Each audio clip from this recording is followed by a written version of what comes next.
except for I took the marker back. Okay. I found one that works. Thank you. That end is the fine end. So which one do you want? I would do the fine end. Yeah. Okay. So that when I don't press it, it doesn't end up being like a wall. Okay. I have watched other commission meetings. Would you care to join me in doing the Pledge of Allegiance before we start? Yeah, fine with me. I think it's a nice tradition and respectful thing to do. If you'd like to join the Pledge of Allegiance. I pledge allegiance to the flag of the United States of America and to the republic for which it stands, one nation, under God, indivisible, with liberty and justice for all. Thank you.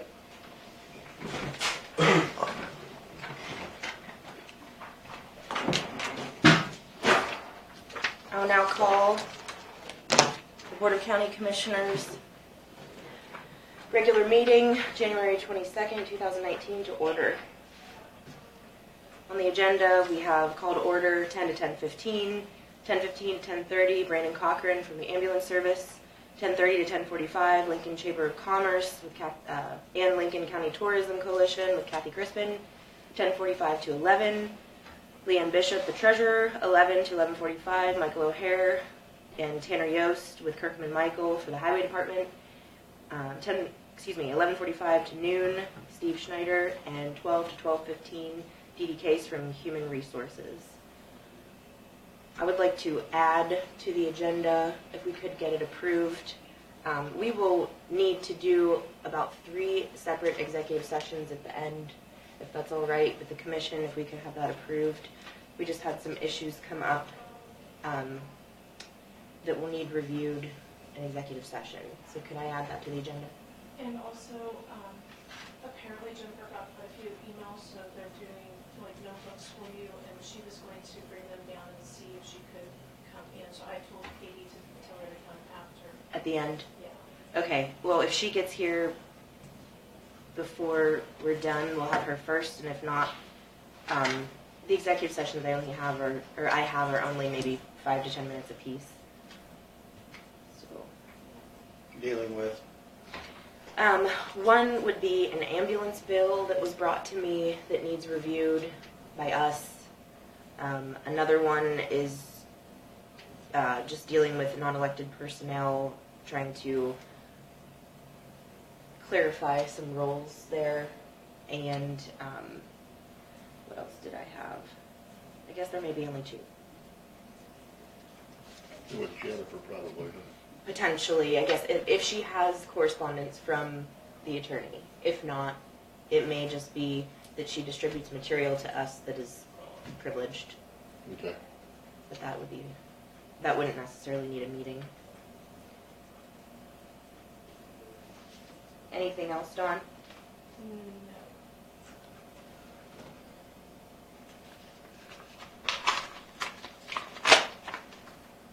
So I'll start with correspondence. District update, newsletter from our county conservation district. Kansas Organization of Recyclers newsletter, conference sessions.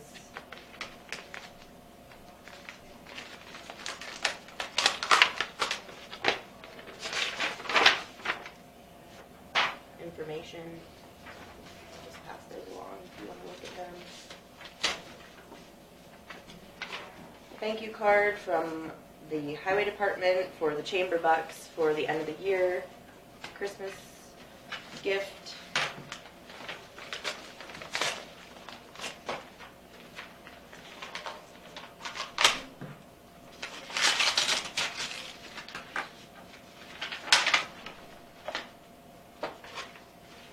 And this would be the agenda for the Board of Trustees hospital meeting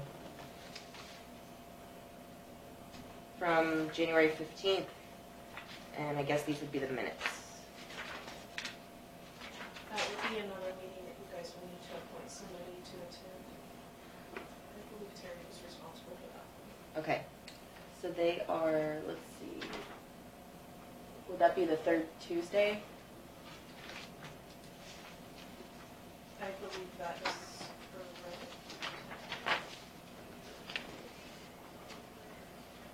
correct. Looks like 6 p.m.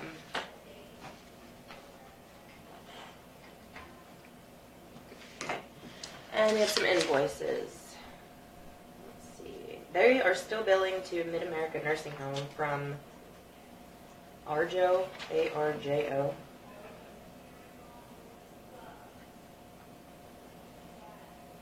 So, a floor lift. Let's see, 2 of them. One for $499.92, another one for $694.92.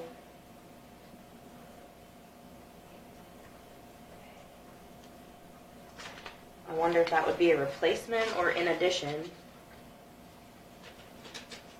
assuming a repair, but I think those lifts are more costly. Performance Assurance Active Floor Lift. It has a serial number with it. Both do. I don't know. Maybe it is just...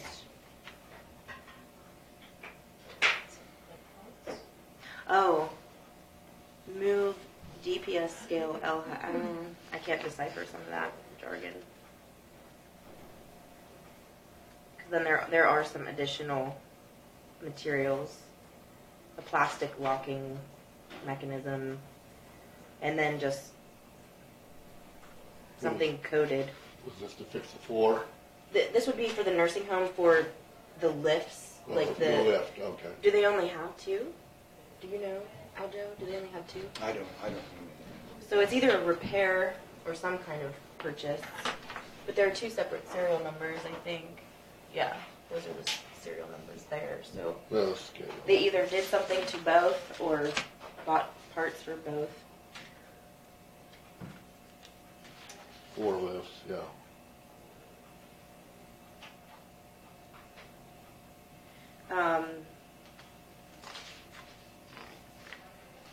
A bill from Street Plumbing for Lincoln Park Manor.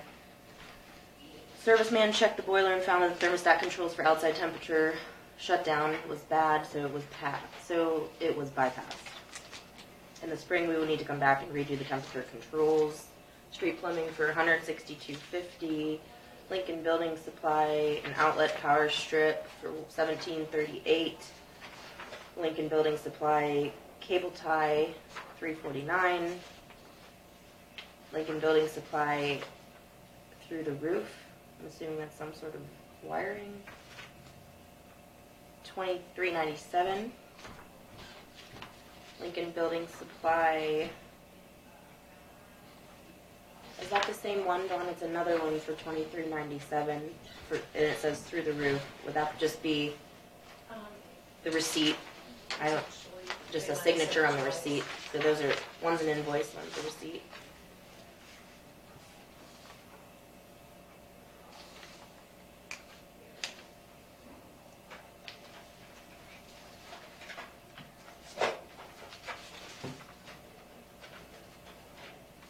Do we have any objections to the bills?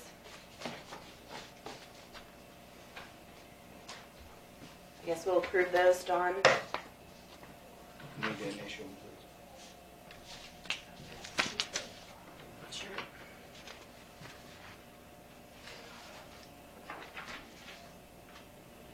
Speaking on Lincoln Park Manor, Greg called and said the flat roof on the old part was leaking and that the contractor was there and it said it was hail damage, so we contacted Kirkham and they were supposed to come back out and look, but I'm not sure where that's at right now. Okay. Yeah, I talked to Greg too. I heard it had a leak. With Terry Finch, I talked to him. He was last week when we had all that snow, and they were getting, I guess, S&S ripping out of line, but they had to wait till it was dry enough. It was so wet and snowy, so I don't know when they're working on it, but I heard that too.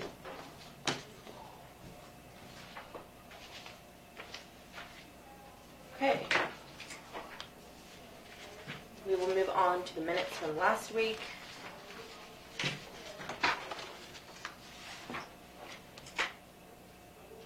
Call to order, members present. Minutes approved from the prior week.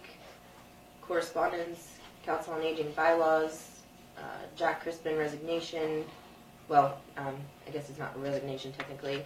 Non-continuing on the hospital board of trustees. So that's something that we need to do is appoint someone. Is that District 1? How do they appoint districts there? Because when we got our list for the last appointment, we just broke it up into who was ever in our district. Is that 1? Yes. Okay. So that would be you. So we're doing what now? We're going to need to replace Jack Crispin on the hospital board. Okay. So we need to put out an ad that there's an open position. And I guess you could talk to anyone that... For District 1? Yes, on the Okay. hospital board. And that's, I believe, 3-year term. Yes, it will be. And while we're talking about the hospital board too, I know Terry Finch used to go for the commission, right? And if it's all, I would volunteer to do that if Aljo and you think if that's okay with you guys. I've already been asked by Alan Serene and them guys just to come to a meeting just to see how they operate, you know. And I said I would, but I want to, you know, tell you guys first. So that's something you'd like to be involved with? Yeah, I think Sure. so. If that's fine with you guys. Yes. I move to appoint Randy Lohman as the commission representative to the hospital board. Second.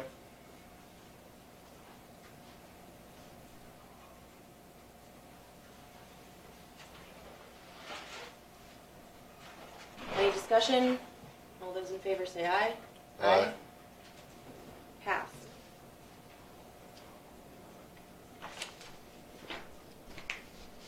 And on the District 1 appointee, should we advertise for that, or should I just ask somebody, or how should we do that? I had requested that we start advertising board positions.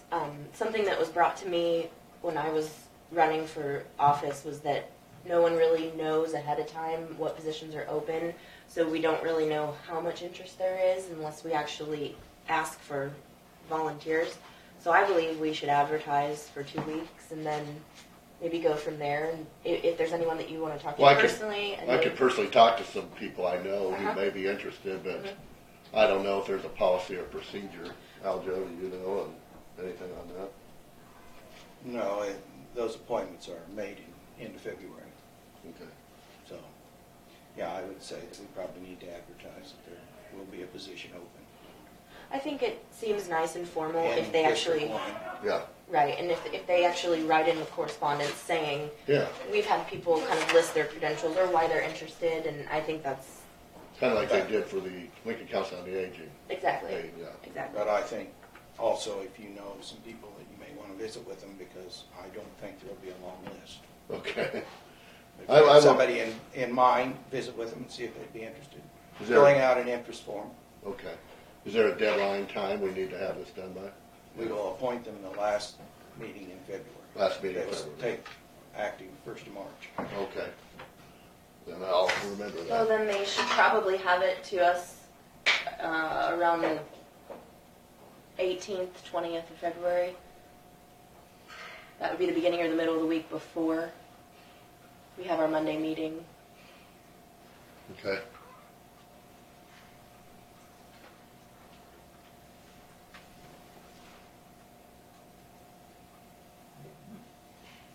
The 20th would be that Wednesday before, so we could say by February 20th. Would that be okay, Dawn?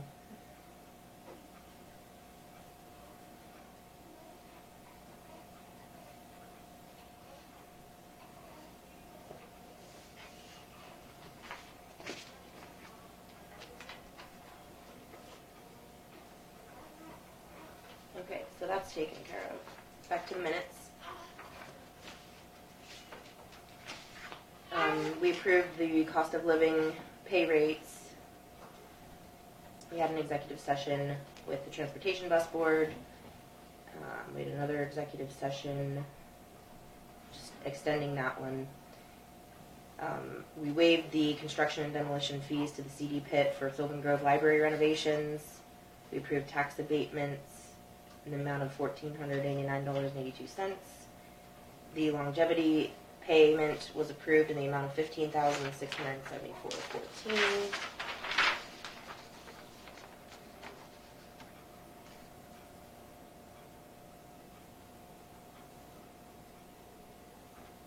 Oh, the reorganization of the board with Randy Lohman joining us. Executive session with the county attorney. And that was regarding correspondence with Attorney Hay that we have hired out of Topeka. Continuing executive session on that particular phone call with him. Highway Department reported on OS 87 and OS 105.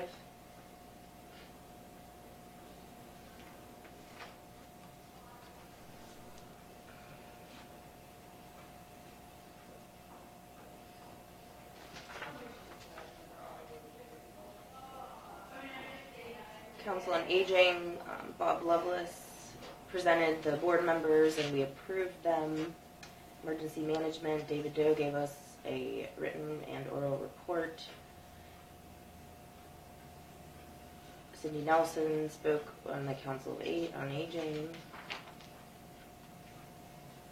LEPC board appointments were done. Brandon Cochran, Jared Heinze, myself.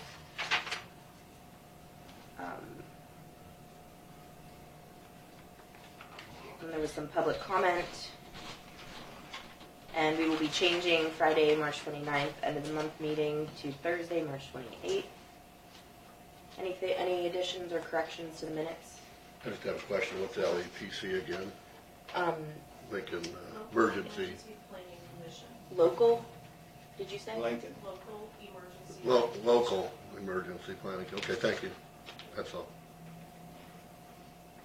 I gotta learn all these acronyms I here. know. I normally try to spell it out and then put the acronym behind it. But that's fine. Yeah, thank you. That's fine. Was the longevity part okay that I put with your comments? Because I assumed Yeah, that you wanted that. that's in fine. there. Okay. I don't have any objection to that. And if you don't want them in there, I can strike them. No, I appreciate that. That's fine. I have no additions or corrections that I see. Anyone else?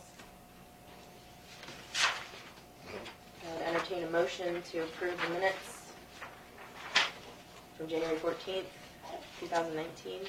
So we'll make a motion to approve the minutes. I'll second. It's been moved and seconded. Any further discussion? All those in favor, say aye. Aye. Aye. Minutes approved. Can I point something out? Please. On the Council on Aging, you guys appointed the 2 new members, but you didn't reappoint the 3 members that can go another term. So their term would have actually expired, so I think you need to reappoint them. Into a new 2-year term. Yes. Okay. And I didn't think about that while you guys were doing that. Okay. I would so move that we reappoint. I think it was Watson and Nitch and I forgot who the other one was. Bob Lovelace. Okay. To a second 2-year term. I'll second that. Okay. I have a motion and a second to reappoint the continuing new terms of current board members. Charlene Watson, Nancy Nitch, and Bob Lovelace for an additional 2-year term. Any further discussion? I would just like to point out that I think we do need to have a thorough investigation of what it means for the commission to continue appointing those board members and maybe even look at what their reorganization plans are. I had asked maybe for a mission statement from them, which, go ahead. I laid that on the table today. Yeah, but she gave us one there. Oh, It's probably, it might. oh, I see this. I'm sorry. The mission of the Lincoln County Council on Aging is to enhance quality of life by promoting independence, self-fulfillment, and health for older adults in Lincoln County through advocacy, education, and promoting appropriate community-based services. So what I'm reading there is they're not providing those services. They are an advocacy group that is, in effect, actually, I guess you'd call it a lobbying group. That's pretty much what their purpose is then. And I think something similar is stated in their charter. So I think that I just think in the future, in the next couple of months, we should explore that and just see maybe what the direction of that, where they're headed, because up until this point, they've received 100% of the mill levy for the elderly. If there's no further discussion, all those in favor of the appointment, please say aye. Aye. Aye. Okay. Brandon, we have you next. I'll try to make this quick. I have several items in as I'm new to this position. I gave you 3 pages there before the meeting started.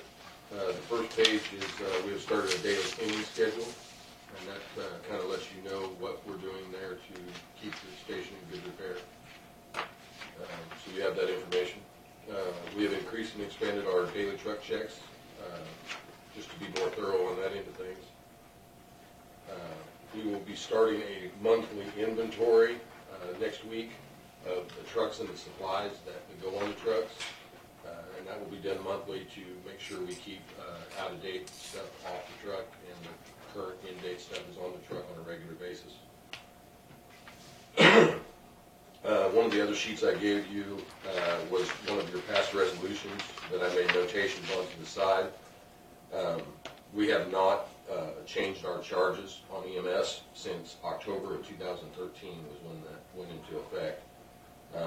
I made some notes out to the side. I called around to several other surrounding EMS agencies. I got a hold of Clay Center, or Clay County EMS. These are the increases you're proposing? That's the increases I'm proposing, the notations I made to the side. Okay. I talked to Ellsworth EMS, I talked to Russell EMS, and I called Mitchell County EMS but did not receive a call back from them. And I kind of looked at what they were charging and made a suggestion of a proposed increase for you to look at for the near future, hopefully. And I did give Dawn a copy of everything that I did. You could forgive my ignorance, but BLS and ALS? Basic life support compared to advanced life support. Okay.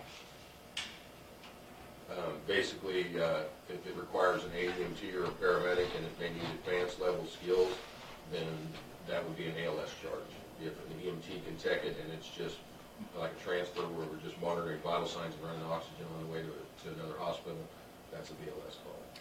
Can an EMT-A, is that what the... AEMT. An AEMT perform ALS? Absolutely.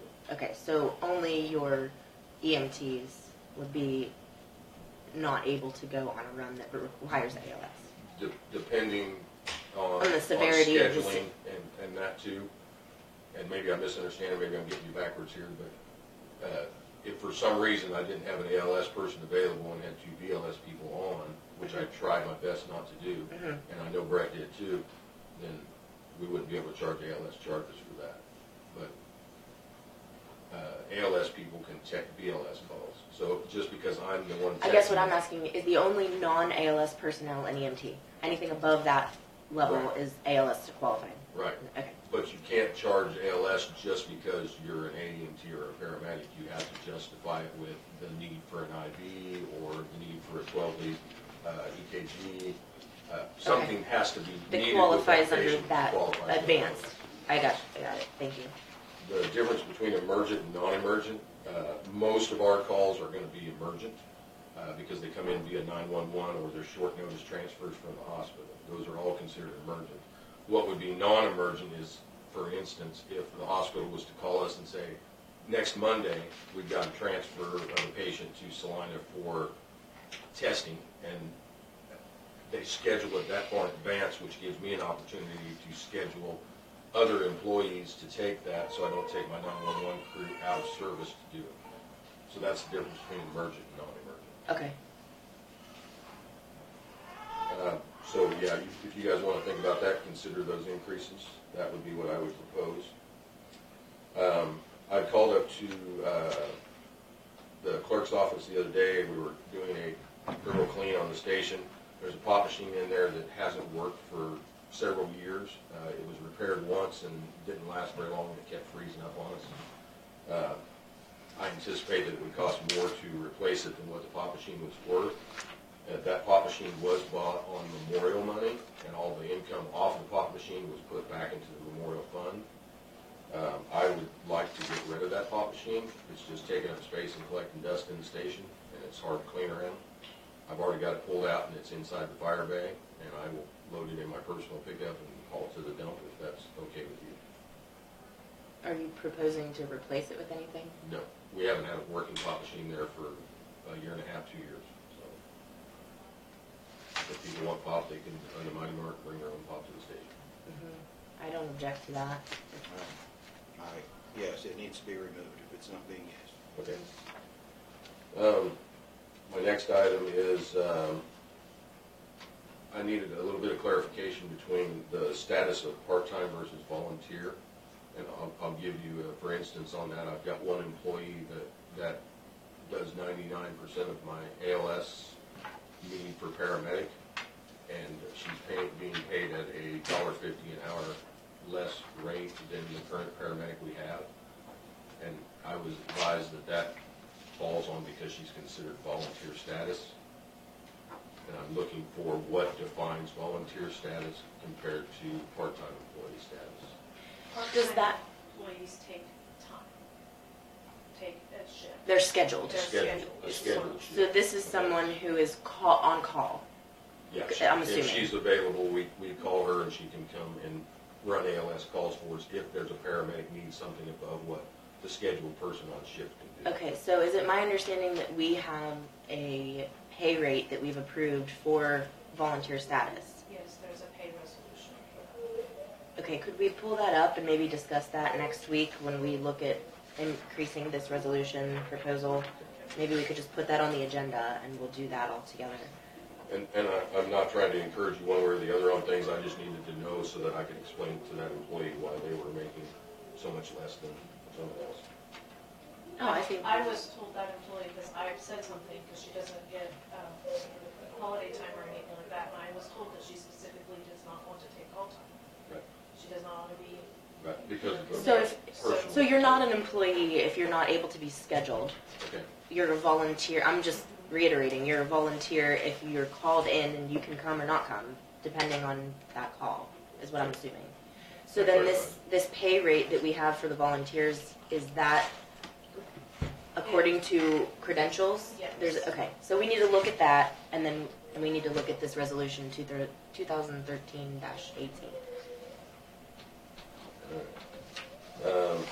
Next item on my list is right along in lines with this. I've been approached by several of the volunteers in Sylvan Grove that do step up and go on calls. They've responded on calls with us. They'll respond for backup when we're out. They have not been being paid for any of that or any of the standbys that they've been doing. So they do a lot of like the Sylvan Grove football standbys. They will come into Lincoln if we need assistance on standby here, and they'll help do standbys here for wrestling and football. Apparently they have not, nobody's been turning in their time, and they have not been being paid for that. So we need to figure out what's going on there, and if I need to do some backtracking to figure out who hasn't been paid. Has that been done in the past and then it was just not done recently? That's my understanding. When Wendy was the ambulance director, she brought those times up. When I did payroll, I would call and ask the director, did any of these people have time, and he would tell me they didn't turn in the time. So nothing was turned in to get paid at that after a certain point. So, And I know when Wendy was the director, she filled out their timesheet form based off the run sheets. but basically so you could go back and look at, Yes. and so for how many years is this? Just in our current last directorship, the way I understand it. So 2 years. 17, all of 17, all of 18. And that would include all the football standbys and stuff, too. And they haven't been billing the schools for this football standby. they're supposed to pay the attendance based upon our adopted policy, which I think you guys approved 30 and 60, but I'm not 100% sure. I have to look. Dollars, flat rate fee. Yeah, and then we were supposed to bill the schools, and that changed a couple of years ago because the schools can't, something about their liability doesn't They're not to allow. pay out. So we're paying 100% of whatever they're getting paid to be there. The school Yes. still has to pay, but they have to pay the service instead of the individual. Yes. And So who's that payment go to? The EMS service, if the yeah, school the pays. ambulance service to reimburse for. So technically, we could calculate the difference of whatever we can distribute that income to the individuals and make up the difference. We should be able to, yes. Okay. Yeah, you have I your work think cut it's out for you. set high enough that it's probably, because I think it was like a flat $30 if it was 4 hours or less, or $60 if it was more than 4 hours. So like the wrestling events, they're like an all-day thing, it's a little bit more. And then we just bill, so it's an in and an out. Except for if there's a full-time crew. And if there's a full-time crew, because they couldn't get people to volunteers to do the standby, and the full-time crew went down there, then they only get paid their hourly rate, they don't get their $30 Right, on top. They only get Because one that's rate stuff then. called double dipping. Okay. So So maybe- normally for those sporting events, they try to get a second crew. So then that way, if the ambulance is called out, your people at the We're station still are. available for 911 calls while they're on that standby, because some of them standbys can get lengthy. You know, a 3-hour football standby or a 6 or 7 hour wrestling standby, you know, that can get pretty lengthy. My only concern is when you calculate this total for the last 2 years and some, we don't have that budgeted in necessarily to come out of the payroll. So we need to know some numbers so we can discuss how that could be done. And it's obviously not then budgeted into this year's budget as well. I don't think it's gonna be an absorbent amount per employee, but it might be a fairly large amount when we add them all together. And that's what I'm saying. If we're covering from 2 years prior out of this year's budget, which did not include this year's for that standby time, plus, I'm just, yeah, we Because need you're to know. looking at 2 techs per run in 2 towns that have football games, and most schools have, 10, 12 football games a year. Well, and you're saying in any run where they were called out as volunteer at any point in time, in addition to the football games and such, and wrestling and, okay, so you could come back to us with that, I will do my best to come up with that. okay? In line with that also, I was advised that we used to pay firefighters if they were called out for lift assist, or if we didn't have, say we had a large patient that we needed help with, the 2 people on shift couldn't pick up the patient. So they're considered a volunteer for EMS at that time, Correct, and that hasn't been being done also. okay? Do you have any way of, When we do our run sheets, we make a hard copy of all the attachable documents to attach to the electronic run report. They're supposed to be writing down the run number and who all responded by radio number. So there's not names on it, but it's by radio number of who responded. And then I should be able to go back, and if they were, the techs that were writing the report completed that properly, I would be able to see what volunteers responded with them. so we've approved some regular payments. Are those like a set standard for someone who's responsible? Like, I'm just gonna throw out a name. I know Ben Cracky has been on there a couple times. And we approve checks. So what is that for? That wasn't for calculated time. That was just a, Ben Cracky also does the fire, so his would be the fire department. so that wasn't under EMS at all. No. Okay. The only thing with the fire guys that you have to be careful of is you have to go back and you have to figure out, because they cannot double dip. So if they turn it in as a fire run, because the fire department was paged out, and the fire department paid, then the ambulance wouldn't pay. Right. But, so that's where it gets a So little if the trickier. ambulance Same was with the responding receipt. to a fire, you'd want to definitely check that the people there were already billed potentially through, okay. And the techs know that if we're responding on a fire call, there's firefighters there, they don't write down their numbers for it. It's only. As who responded under EMS? Yeah. Okay, okay, well, Um, this is a mess. I'm just gonna say that. It was brought to my attention via email and a phone call with Human Resources this morning that you're wanting to do weekly timesheets. Just wanted to voice my opinion on that, if that's okay. That is gonna create more work for the supervisory. I spent about 3 hours going through the monthly timesheets and making corrections and, for where people made errors on their timesheets, for the month. If you break that down into a weekly, yeah, you're not gonna spend three hours every week, but it's still gonna increase the amount of time required to complete timesheets. Why are they making so many mistakes? Lack of training in how to do it, and that's something I'm gonna address. Okay, so something that we also talked about, well, I talked about with HR, I should clarify, not the board, because we haven't made any decisions as a board, but when I spoke with HR, every department has a different time card. Right. And so if we were to essentially come up with a universal time card, that may solve some of that problem, because basically somebody's calculating timesheets 4 different times. The employee is doing it, the supervisor is doing it, it's coming through HR, and then it's also getting input as data entry into our payroll.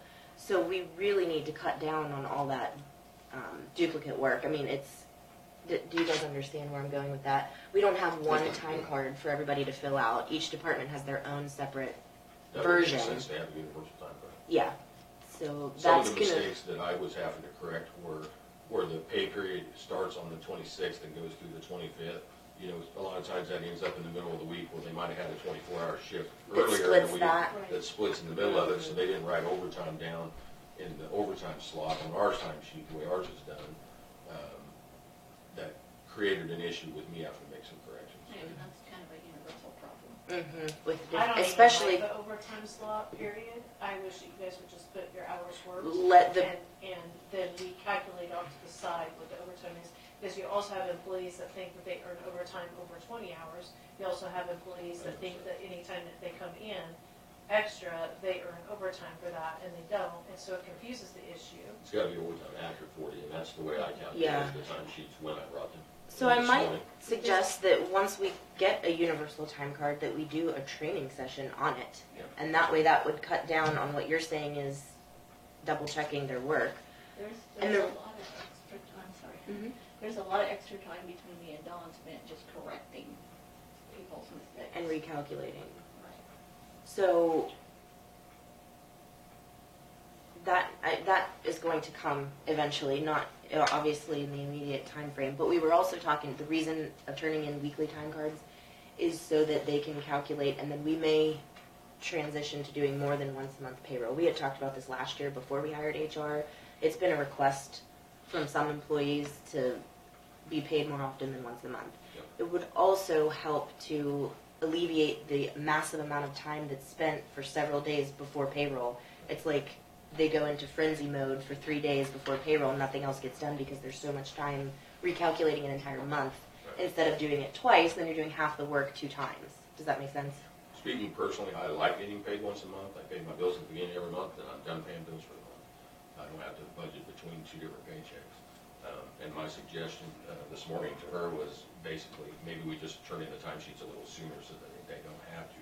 I required, and Brett was even requiring, that all the EMS employees have their timesheets turned in to the department head by the 20th. And if I can get right on those and give them double checked and get them turned in to you by 2 days later by the 22nd, that would allow more time for you to be able to. Well, I mean, I know that you're in your position doing the supervisory work, you're looking at everyone's cumulatively, but if someone is taking 2 24-hour shifts in a week, why can't they turn in that time card for 1 week at a time? I mean, they're not taking more than 2 24-hour shifts, I assume. It depends on whether they were held over on a call, whether they had, sometimes you get a call at 5 o'clock in the But I'm morning. saying they're not scheduled for more than 2. No, they're not. So if you have to do a little bit of adjusting because you were late, early, etc., I mean, that doesn't seem very difficult for each individual employee to just say, every week, this is what I was scheduled for, this is the time I put in, hand it over. I see what you're saying. You're saying you have to do everyone's every week then at that point. I just know that as a supervisor, you're held accountable for your employees. So if you aren't double checking their work, then you aren't doing your job. So that's why I understand that, and I see what you're saying. I'm going to reiterate that the supervisory position is also taking a 24-hour shift at this point, correct? Right. So that's why I had discussed in some prior meetings the concept of a supervisor being there every day is a lot different than a 24-hour shift. So we're trying to look at that position and what that requires. If you're doing a 24-hour shift and you're out on a call for a long time of that 24 hours, of course it's going to be hard for you to have 1 or 2 24-hour shifts and calculate everyone's time for the week. But that's why the position of supervisor isn't necessarily, in my opinion, shouldn't necessarily be the same concept of just taking that 24-hour shift or 2 in a week. Right. You know, then it cuts down on your ability to do the logistical work and the paperwork. Right. So I think that all needs discussed a little further. And just in closing, the last thing that I had was I provided you with a copy of the February schedule with them that I could do. Thank you. Do you need me to stay for that executive session on the ambulance bill? You know, since Kathie's not here, I'm actually. oh, you're in her stay. I'm sorry. I didn't realize She that. had an emergency, so. I'm sorry. I'm filling in. Yes, please. Yeah. Okay. No, Am I up next? come on up. Yeah. I don't know if I'm supposed to come up or if I'm best to stay here. Haven't done this before. I'm just here on behalf of the Lincoln County Chamber of Commerce.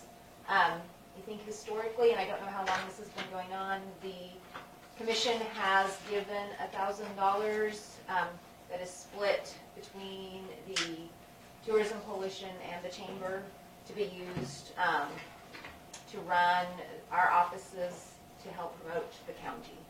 And so I'm just here.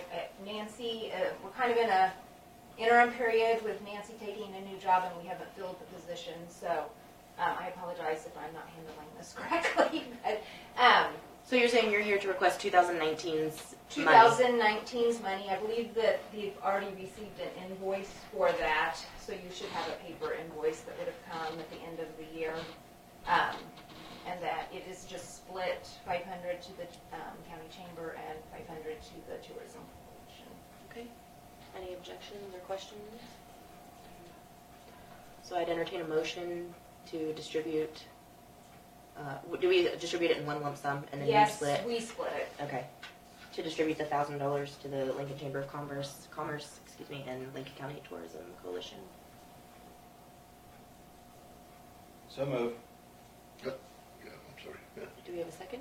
I second. It's been moved and seconded. If there's no further discussion, please vote in favor by saying aye. Aye.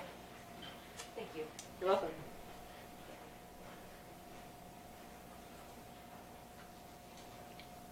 Can I just ask one more question, not to you, Colleen, but to Dede and Dawn on the time cards things?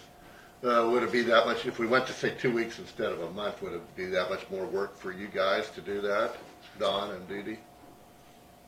My personal opinion is it wouldn't be more work. I think it would be better for me to have the weekly time cards where I can do the adjusting weekly, even on a daily basis. As far as going to the 2 weeks, I don't think it would be any more work. As long as I had the time in between. And You also, understand what I'm saying? Like, if they gave them to me 3 days before it was due every 2 weeks, that would probably create a chaos. But if I got them weekly, where I could adjust, so it'd be simpler for you if you could do it weekly? if I had the ability to get in there and adjust anytime I needed to, it would be a tremendous help. May I interrupt?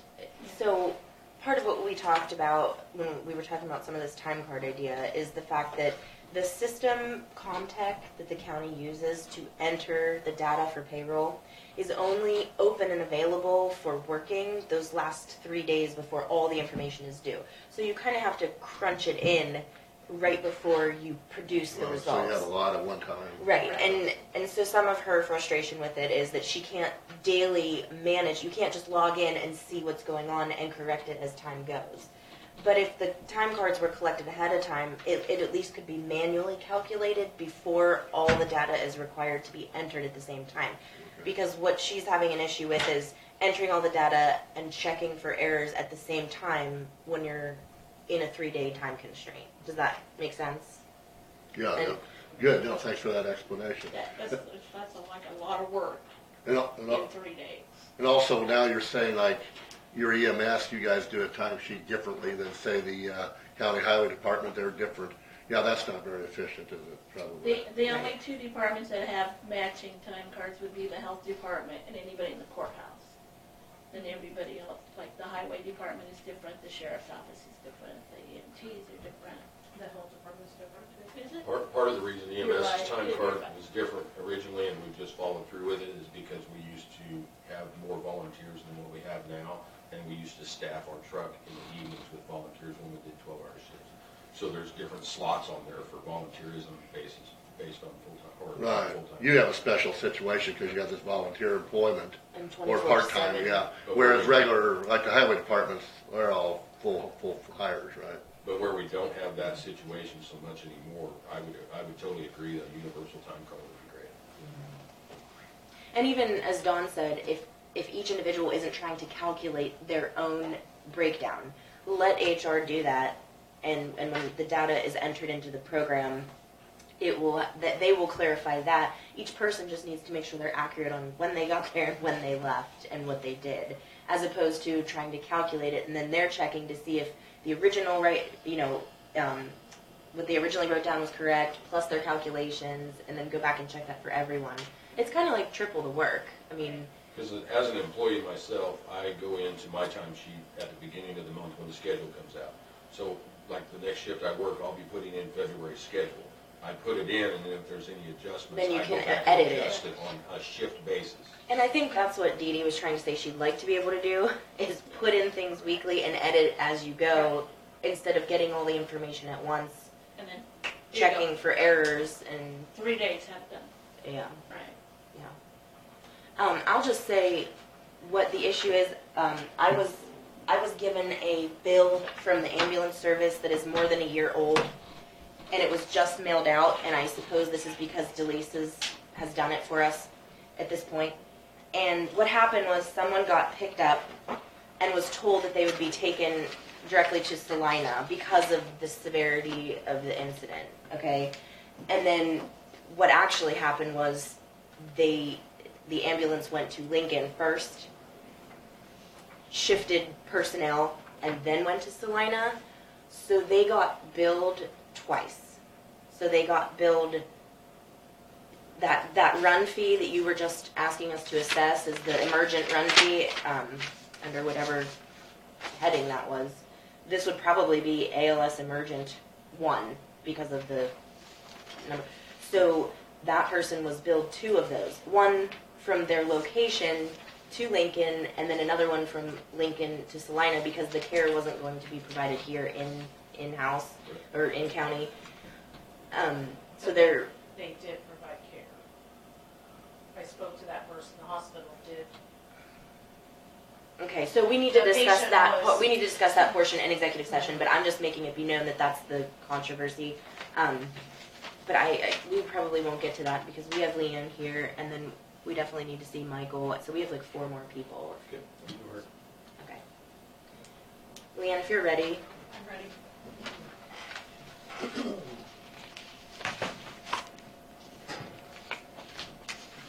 Balances for you. Thank you.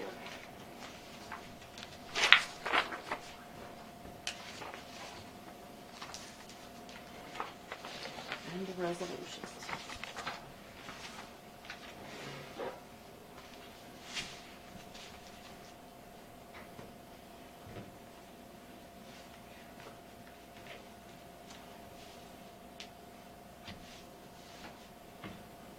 Do I have 2 copies? Are these the same? Yes, they are the same. One for Dawn and Oh, one for for me. signing, for signing, Yes. okay.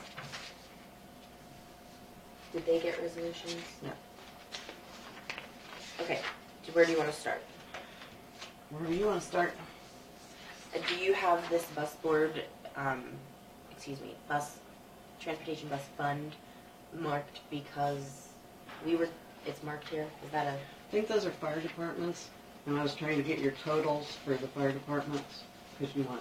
75, is that transportation bus fund, county funds non-budgeted? But balance? isn't it 80 and the... It's 75 and 85 you have marked. No, I have 80 to 85 marked because I was adding those Oh, totals. between there. Yes, Okay, I I thought was adding- underneath. Okay, Yes, sorry. that's okay.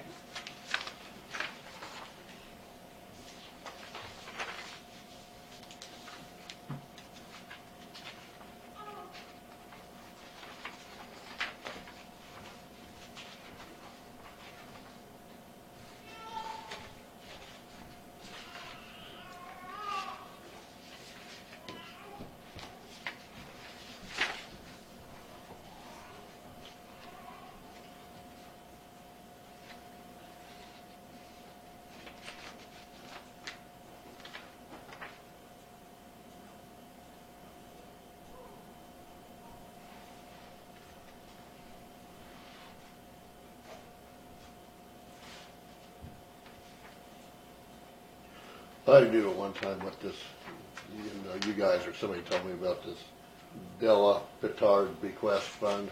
Delia Pittard.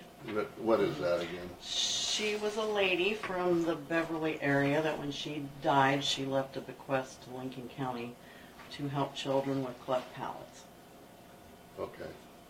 So the way I understand it is the principal money has to be used for that purpose, but We started at some point using the interest and making a children's health care fund that could be used for any kind of other kind of injuries or illness or whatever for children in our county. Okay. Thanks. You're welcome.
Do you receive that gunpowder money for the end of the year? So it's in here.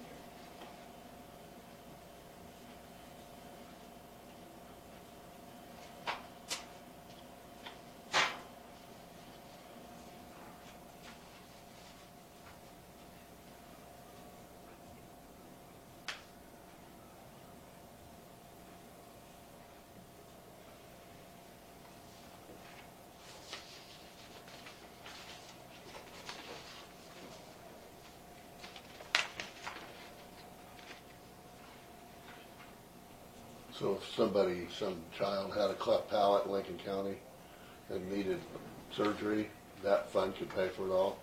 The Pittard. Yeah, okay.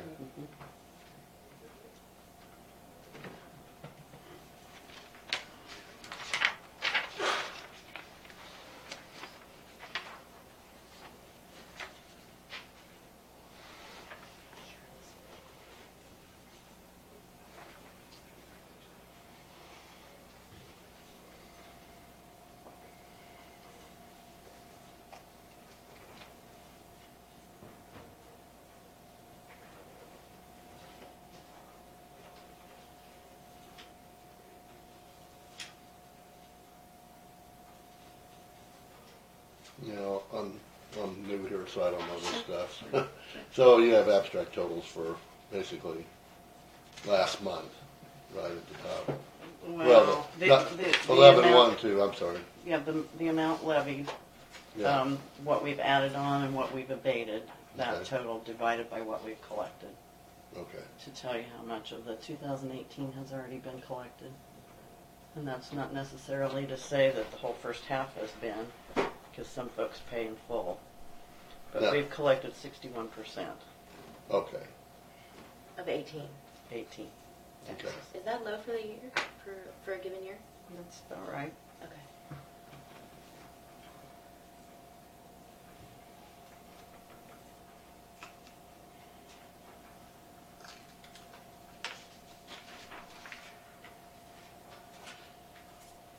But the date you have up there is like from, so the 1st of November to the end of December, that's a 2-month time frame, that's what this is from, okay. Yeah. Is that, so every 2 months you got one of these, is that, no? I just do it I at just, the end of December just because that's our main sure, first You- half collection exactly, period, so yeah. you know all right. where we're rolling. Yeah, I just Oh, wanted wait to a know. minute. But you said 18. Do you mean 19? No, I mean 18. We're only at 60% of 18, and that's a normal collection by the end of the year? Yeah, because you don't send out December. 2018 tax statements until mid-November. So then what you collect into November and December is your first half collection for 2018. Then you don't owe for your second half until Yeah. May 10th of 2019. Oh, I see what Right, you're saying. right. Okay. And a lot of people don't pay, Okay. like I don't, till the So second the second half. half, Yes. Yeah, I see what you're So saying. we are over 50%. sure, okay. Because of whether or not they paid in full and or half. And okay, I Or see. not paid. Or There right, are and those. wait to pay for this. Yeah, or at all. Yeah, Yeah. I see Yeah. that too. Yeah.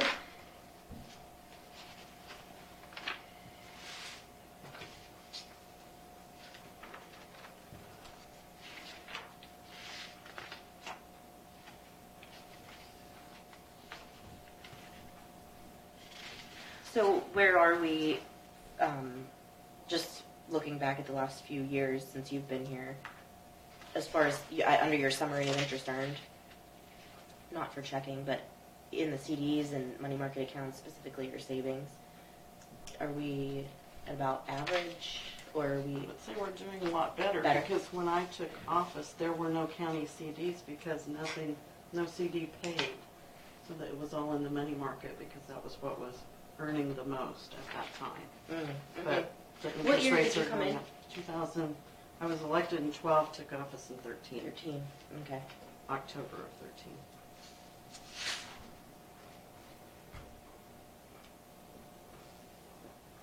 And these CDs are obviously paying more now, right? So- Yes, yes they are.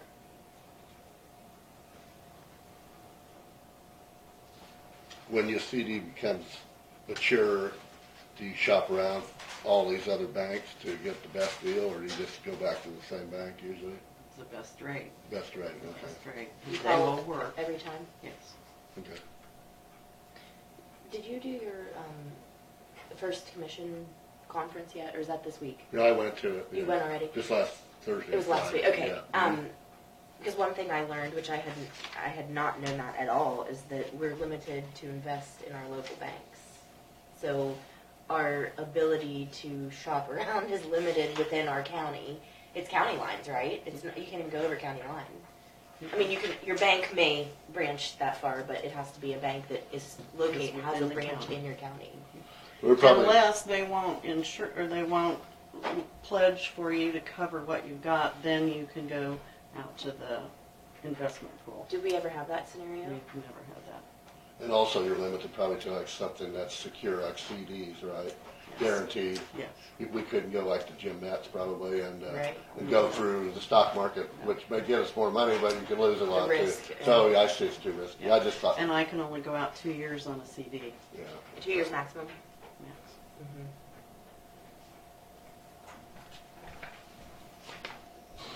Yeah, that for a county like Lincoln, I mean, that kind of limits a lot of opportunity, especially when we have money in this investable time. I mean, it's frustrating, I would think. I Yes. think. Yes. Probably think. Of course, if we're only investing in CDs, the CDs in Salinas are not gonna be that much better than here, probably. Maybe a little bit. But. No, but just the constraints in general. I mean, you know, obviously there's a risk associated with investments, but if you're going to do it, I mean, Yeah. okay, so moving on to the resolutions, if you don't have any more questions No, I about don't. her report. That's how Joe does it. Resolution 2019-2, 3, and 4. Number 2, whereas on this 22nd day of January 2019, a duly assembled meeting of the County Board of County Commissioners in Lincoln County, Kansas, all members being present pursuant to KSA 9:1401, following resolution is adopted by said Board of County Commissioners of Lincoln County, Kansas, and the same to be record in the minutes of this meeting held on this 22nd day of January 2019. Be it resolved that the Board of County Commissioners of Lincoln County, Kansas, designating the following financial institutions as depositories of all monies of Lincoln County, Kansas for the year 2019. The Bank of Tuscott, Citizens State Bank and Trust, Bennington State Bank, Farmway Credit Union, Wilson State Bank, State Municipal Investment Pool, State of Kansas. Adopted on this 22nd day of January 2019. In witness whereof we have herewith affixed our hand and seal this 22nd day of January 2019. Do I have a motion to approve resolution 2019-2?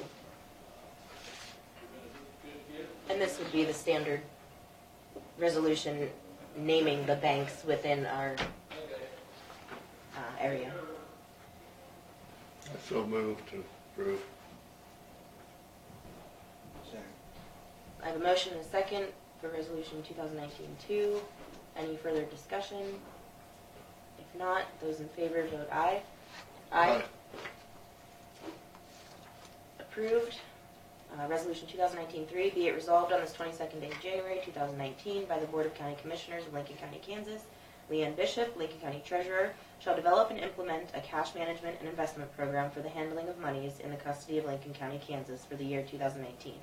Money shall be invested as set forth in state law, and the investment program shall be conducted in a business-like manner and without preferential treatment of any person, firm, or corporation.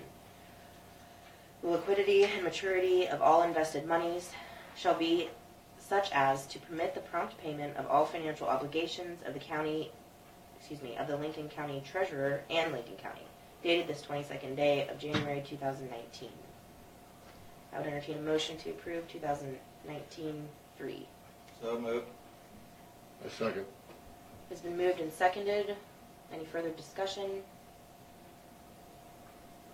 I guess my question would be that last statement, the liquidity and maturity of all invested money shall be such as to permit the prompt payment of financial obligations. In the event that the commission would be requesting to spend a large amount of money that you may have tied up in a CD, Invested. yeah, The banks will charge me a penalty, but I can get the money. Mhm. But I try not to do that. Mhm. Don't want to over. Mhm. And I would just make the statement that that would be a reason that we would consult with you before making any large investment or payment, or having a plan to do that. And I'll just mention the nursing home in there. This year, we should really be looking at that and seeing, you just gave us the report here, and you gave us the maturity dates of many of the CDs, but that should be something that we look at. Is there any further discussion? All those in favor, please say aye. Aye. Aye. Pass. And resolution 2019-4, the Board of County Commissioners of Lincoln County, Kansas, hereby pass a resolution on January 22nd, 2019 to allow Leann Bishop, Lincoln County Treasurer, to invest idle funds as she sees feasible in Lincoln County banks or investments. Dated this 22nd day of January 2019. So that kind of just brings up the same question, because the idle funds would be the ones that are expendable, not necessarily, these would be in addition to the budget if they're idle funds. Do you usually have idle funds? Idle funds are just the interest earned off of the accounts. And what's that amount on an average basis? Oh, you showed it. Yeah, This- in that report, there should Okay. be total The idle funds, Okay. interest earned on the idle funds, for the quarter. Yeah, Right. for a quarter. Okay. but that's not the total of, okay, so my question is then, is the wind power money considered an idle fund? No? I mean, its interest goes into a special fund that the board uses to do little grants and things for improvements. So then, this resolution for idle funds is only referring to interest that's already been County accrued. money, county. Mhm. Mhm. That's been levied money. Mhm. So what is the title of the web fund money if it's not an idle fund? It's a web fund in lieu of tax fund. Let's see there. Okay. It has two funds, Uh-huh. the web fund and then And the interest earned. fund. Mhm. So then which one of these resolutions covers the investment of that, is my question. Well, really, it doesn't. It does, yeah, it's It not doesn't. covered in here because this is for cash, this is for the banks, and this is for the idle funds. So it's a separate deal altogether. I'd entertain a motion to approve resolution 2019-4 for the investment of idle funds by the treasurer. I move to approve. What do you say? I need a second. I second.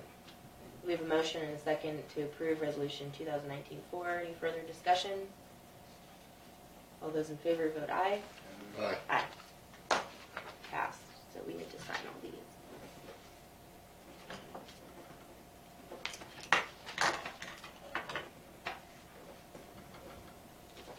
Did you have anything else, Leann? I don't think so. do we have any? So, okay, let me reword that. We actually have a set of instructions, for lack of a better term, for the interest on the web fund, but there is no resolution or any kind of basic policy that's set forth regarding the principle of the web fund.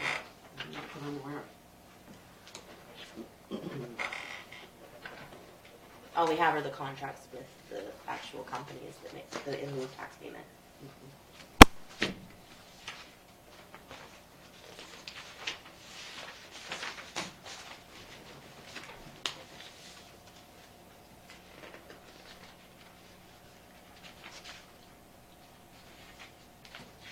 There should be another set of resolutions. Oh, I'm sorry, they're right here.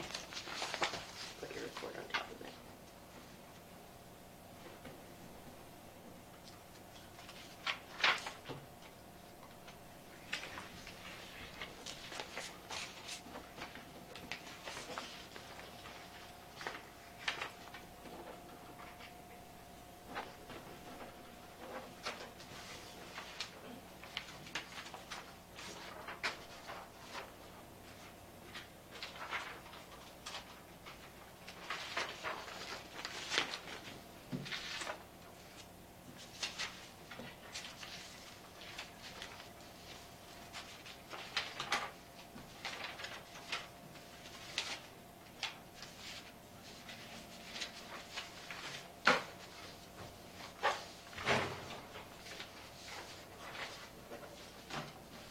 So when you're talking about the nursing home, is that going to come out of the web fund? Well, I would assume that if there's any monetary transaction to happen, that that's where the money would come from, because we don't have anything budgeted for any expenses there except that line item out of the general fund, and that has been set at 120, I believe, again. I don't think we changed it. So, yes, I mean, if something is to transpire in this year of 2019, nothing is budgeted beyond the 120. And I think we have it worked out. Where were we withdrawing the funds to pay for the auditing firm that we approved up to $9,000? Was that out of Fund 44, Dawn? That will come out of county general until it's gone, and it can come out of, since it's prior year expense, it can either it'll come out of county general up until March. After that, then it'll have to come from Fund 44. So we take Because up till March can be from, because we approved it in December, or November, whatever month that, okay. So that was the first expense, but we also have an additional attorney expense coming, and I think we've only made one payment out of that, so. Yes, I have 2 bills to pay. One Okay. for the attorney and one for the ambulance. Are we approving those individually as they come from him, or is that just something that you pay because we've already hired him? Okay, That will come out on your AP printout. okay.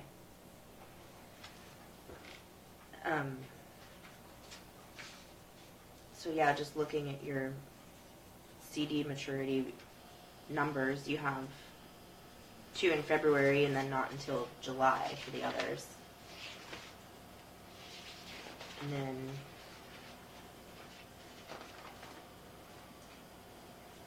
is that the majority of them?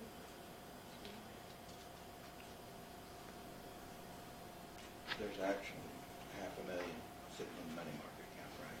I think so, yeah. A little over $500,000 sitting in a money market account that is So available. I should be The okay Citizen to State, renew the my Citizen State CDs. Bank.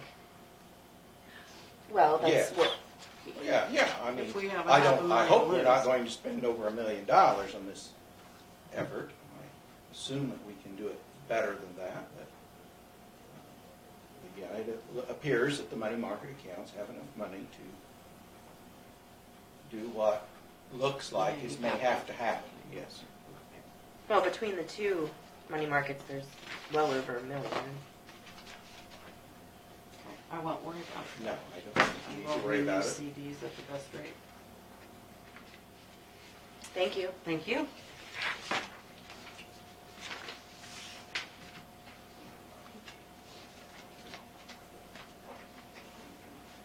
Okay, we're ready for you guys from the highway department. Thank you for waiting.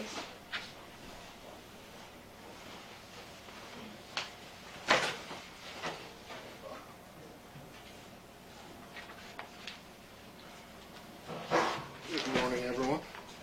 Hello.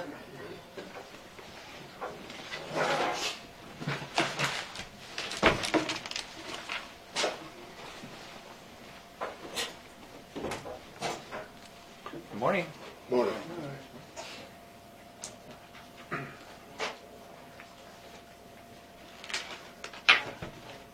Got all the roads cleaned off, I'm sure. With this wonderful weather. Huh? Yeah.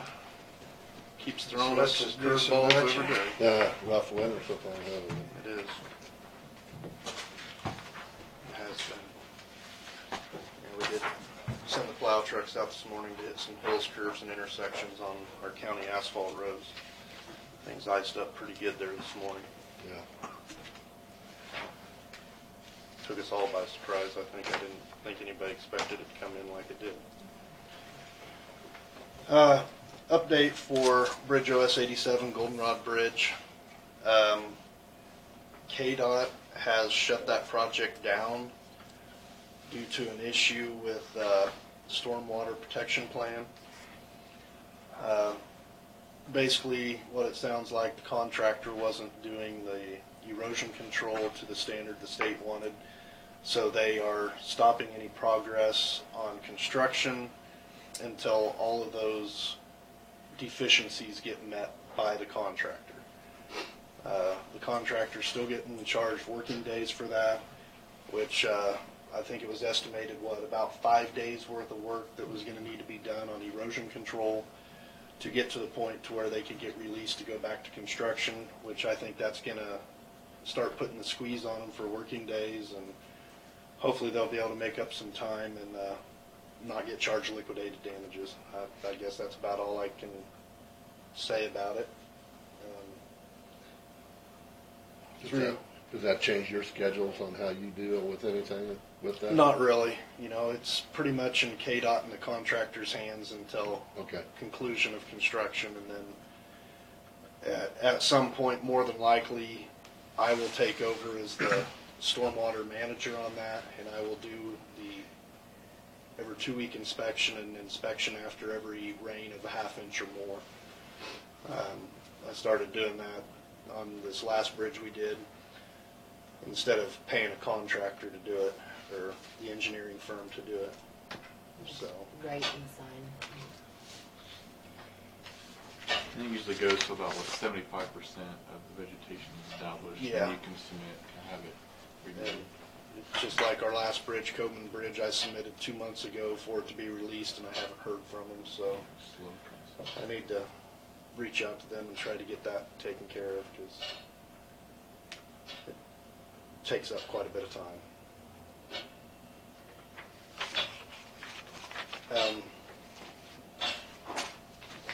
I do have an idea to run by you all on the landfill backhoe. I know you sent an email to me there last week, I think it was, on potentially looking at a used backhoe for replacement of the landfill's backhoe. And I would like to explore the option of selling the highway department's backhoe to them, because it's a known quantity. We know, Selling the highway department's backhoe to the landfill. yeah, because we have 2 of them. Sell the older one to the Do we have more than landfill. 2? Aren't there 3? We One have at one the- that's one at the supposed to landfill go. and 3 for the highway department. There's one at the highway department that's scheduled to be sold Okay. with Purple Wave when we did a replacement this last year. Okay. But, you know, I think that we'd be better utilized if we would find a way that we could sell that backhoe to the landfill if they're wanting to go used, which is fine. That way the highway department could look at a tracked excavator for bridge projects. I know on Bridge 105, we kind of maxed our abilities to set those beams ourselves. You know, and I'm not going to say it was done in an unsafe manner, but it wasn't as safe as it could have been. You know, it's, I believe it's something that we could utilize, and I'm still exploring options on being able to drive our own piling. What do you think which one are you proposing to sell? The older one. What's it? Oh God, what is it? 2009 310 SJ John Deere. Okay, so a 2009 John Deere. Yeah. And what are you proposing the value is? You know, just off the top of my head, I'm thinking around 45. Okay. Good morning. You wouldn't want to be in my office right now. The walls would be shaking. You know, it's an option. You know, I don't want to go into a lot of details on what I've been discussing with some engineers on driving our own piling. It's still in a working phase here yet. But, you know, I think if we could ever get to the point where we can drive our own piling, we'll be able to save a lot of money and be able to expediently build a lot more bridges. And, you know, I think that that's something that we need to look at very closely. But having an excavator is a key piece, key component in making that happen.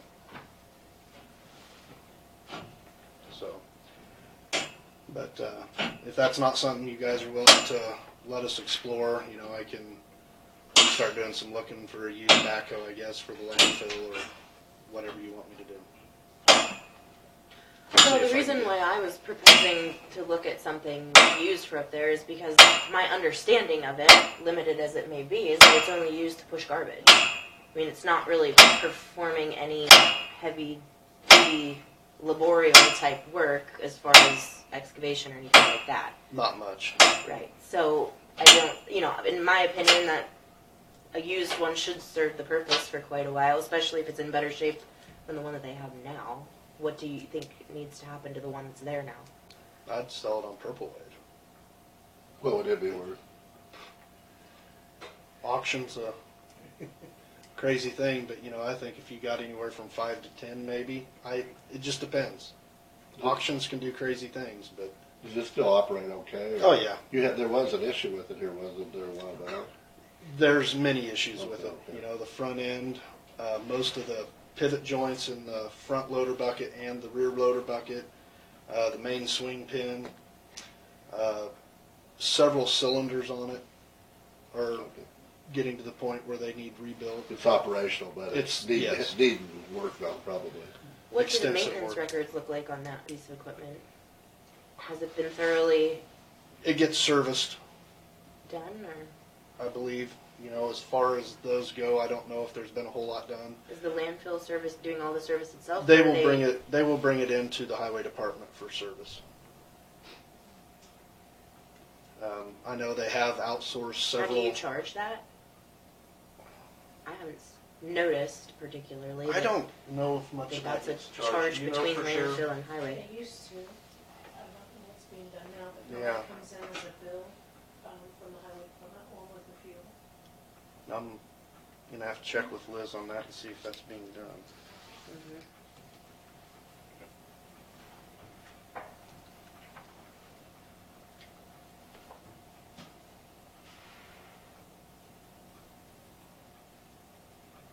Is the personnel there just not capable of doing its own maintenance on some Well, a lot of the maintenance, yes, they should be able to do a lot of that. You know, servicing maintenance? as greasing well? and stuff. But as far as changing the oil and filters and stuff like that, we several years ago went to where we tried to do, or actually we do all of the services we do in our shop in a controlled environment, and that way it's the paperwork gets kept up, the service sheet gets done, it gets entered into the computer, you know, so there's electronic log of it and everything. So then, do they keep a separate maintenance record at the landfill? I do of their- not believe they do. They just keep track of their hours, you know, kind of like you would on your vehicle when it's due for a service.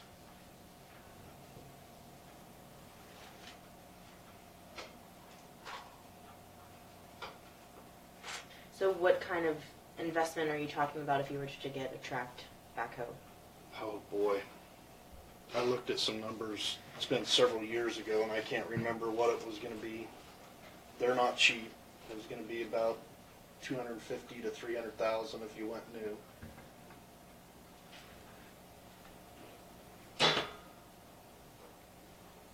Is that something that we're presently able to utilize, or is that more for once you aim toward doing your No, we could piling? utilize it on almost all of our bridge projects, you know, just like, 3 or 4 pretty good size ones that would really Yeah. make a difference in. we got a couple locations, 3 locations in the plans where we're actually gonna be eliminating bridges that are below, some watershed structures that have been built since the bridges were built. It'd be very handy there. We looked at, the bridge on Union this morning even, where we need to do a lot of excavation, channel realignment, and cleaning out the barrel on the Ash Grove Arch Bridge. You know, if we take a backhoe in there and try to do that, it would take more time than it's worth. You know, it's just going to set us further and further back to getting progress. So could you gather us maybe some numbers on new and anything decently used that would be a good proposal for us, or? I can look into it, yeah. So we can have some comparative numbers. So this track backhoe would be very effective in those areas you just talked about where you can't use a regular Yeah, backhoe. you know, And over time, this would, with these bridge building, it'd hopefully save us money, enough money to pay for that. over time, I believe it $200,000 to would. $300,000. Over time. Over you know. time, that would take about 5 years. Or You maybe know, monthly. and Well, what did we just pay out, or we approved to pay out for the it was over piling? $10,000 just to drive 10 sticks of steel in the ground. Mhm. You know, and So if we had this device, we could do it and save that $10,000. And Yeah. do that multiple well, times. there would be an additional piece of equipment that would attach onto the excavator, a vibratory driver. You know, I can't say that this is 100% going to be a go, but I know Ottawa County has one, and I'd like to potentially borrow theirs or rent it from them, do a trial run. What's and it called? What's What is it Vibra- called? Pile driver. vibratory pile driver? Okay. So typically they drive piles with a hammer, so you put an anvil on the top of it, and you've got pretty much a hammer that hits that top. 2,000 to 3,000 pound weight, basically. Yeah, and then based off how far that bounces up, and then how far it goes in after 10 blows, we can kind of estimate the bearing. With this, we'd use this vibratory one, so he'd come out and he'd vibrate and put some of these piles in, and then there's a PDA, a pile driving assist, that you can hook onto it and tell you if you hit bearing. Typically we do like 50 tons of bearing or 60 tons if it's a bigger bridge, and that's pretty much your weight of your structure and then your live load impact when the structure goes over it. So if Michael could use his equipment and drive these piles, and we know they're hitting 50 tons, then yeah, then the county could do it themselves. And then I guess I'd be okay signing off on that stuff. You know, So, it's going to take some work getting there, yeah. you know, to be able to verify it and some cost. You know, it's not cheap. We'd have to rent a crane and a PDA and engineering firm, Right. you know, all to verify and analyze it. But overall, this would save us money compared to what we're doing now. Oh, yeah. Right now, we're basically having to sub out Sub out any all bridge. this stuff, right? And they're doing it, we're paying them, and then that costs a lot of money. And you could maybe, a new one's like 250 to 300,000.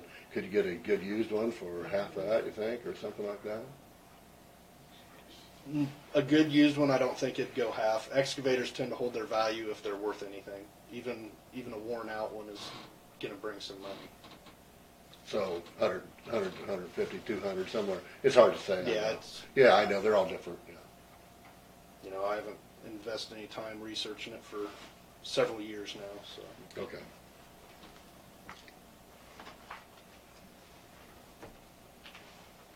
Those numbers could be off. And that's all I have. Do you have an update, Bob, before we get into bridge details? Yeah, don't have a whole lot because of the weather conditions. It's been trying to stay ahead of the weather, keep the roads cleaned off, and trying to keep them passable. Was going to do a little work today, is I haul a little rock and fix some places, but the way it has turned out, that kind of put a stop to that operation for today. So hopefully we'll try more. Hopefully it's going to blow through and we can get back and get to work on some of these roads that need some rock on them. So you're not hauling anything today, is that what you're saying? Yeah. So what are they doing instead? Well, like I say, we got the truck out spreading salt and sand on the roads, and the boys are working in the shop fixing some sign racks, and some of the other boys are out checking the hole in the road and the pipe out here by Myers, and the boys went out and looked at that, and they're gonna kind of hold off until tomorrow, and hope this weather blows through before they dig the road all up and work on that. But Do just you ever go out to the outlying shops, like just for the graders or whatever they have for mowing tractors and whatnot? Do you ever do like cleaning inspection? Like, are they supposed to be cleaning them on days when they're not out working, or do you look at those and make notes? Or Yeah, I try to do that.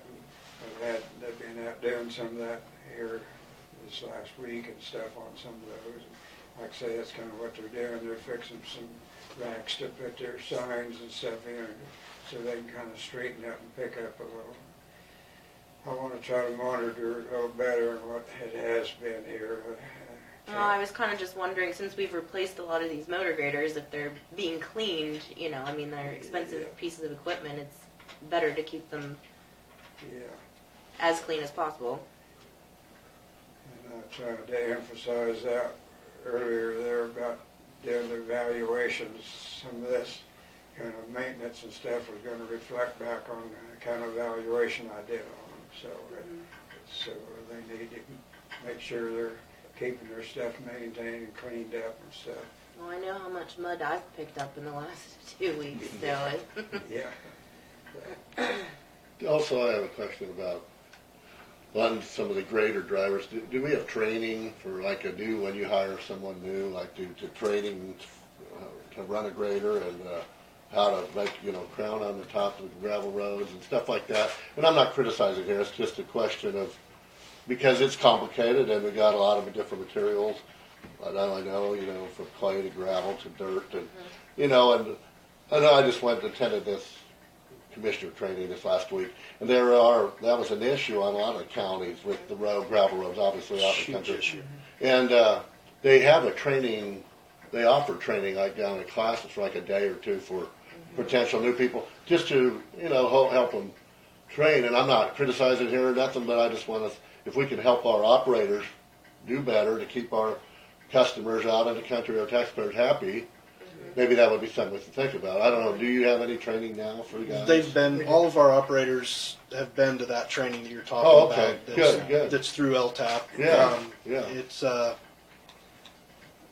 It's not great training, Okay. if you know what I mean. I mean, there's some good tips in there and everything, and they'll come out, work on one of our roads, and just like the last time we did it, the trainer, the guy that was putting on the class, he was telling the guys how they need to do it and what needs to be done, and the guys weren't able to get it done. He goes, well, just watch me do it, and then, he couldn't even make it do it because there's different soil types and stuff like that. Yeah. It's not great training. That's why last year, I really think that the county could benefit if we had somebody that could be a working foreman that had the time to go out and train these guys and spend days upon days upon days with somebody to help train them up and work on some of their deficiencies. But, for in-house, we don't have the manpower to take somebody off their route for 2-3 weeks at a time to work with these guys, And to be honest, a lot of it, the training is trial and error on some of it. You visit with them and tell them that this needs to be done differently, that needs to be done differently, and, but we just don't have the manpower to have somebody with them the length of time that I would like to see happen. Yeah, because, that's what you hear a lot, the farmers. It is, yes. And the people in the country complaining about their roads. I hear it now, and I've only been in here a week, So, and I know that's difficult. That's probably your toughest job because you got 500, 600 miles. 1,100. Yeah, 1,100 between dirt and gravel, and everybody wants their road fixed right now.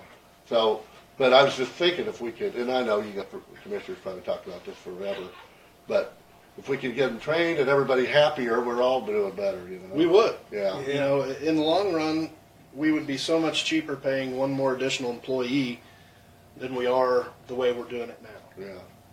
Well, that's our concern, and all of, Aljo, I'm sure has heard this, and I'm sure Alexis, to buy our, at farmers primarily, because they use most of these country roads, about them complaining about that. And if we could somehow make that better, it should be good. And I know it's not simple, because you got a lot of the roads, and you got these weather conditions now. It's terrible. I know. You know, it all comes down to one thing. Everybody wants more with less, but when you've been doing that for so many years, there's no more less to give. You know what I'm saying? Yeah. You know, at one time when roads were real good in the county, there was 45 employees or more, maybe. 35, 40 employees we had back then. You know, now we're down to 26. You know, and that includes all the administrative staff and everything, and mechanics. And, you know, there's definitely going to be a change. Yeah, we got some little bit nicer equipment, but at the end of the day, a motor grader from the 70s versus a motor grader today, the amount of work you can do in one day hasn't changed a lot. Yeah.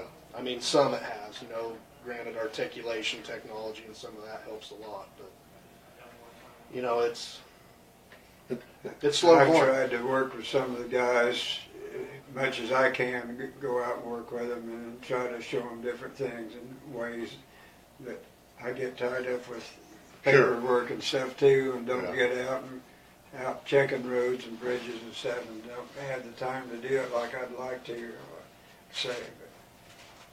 But, so. But also, do you guys like have a schedule of what roads you do primarily? Like after a big storm, do you try to do the bus route, major road first, and the mail routes first? Bus and mail. And because they're the primary routes, obviously.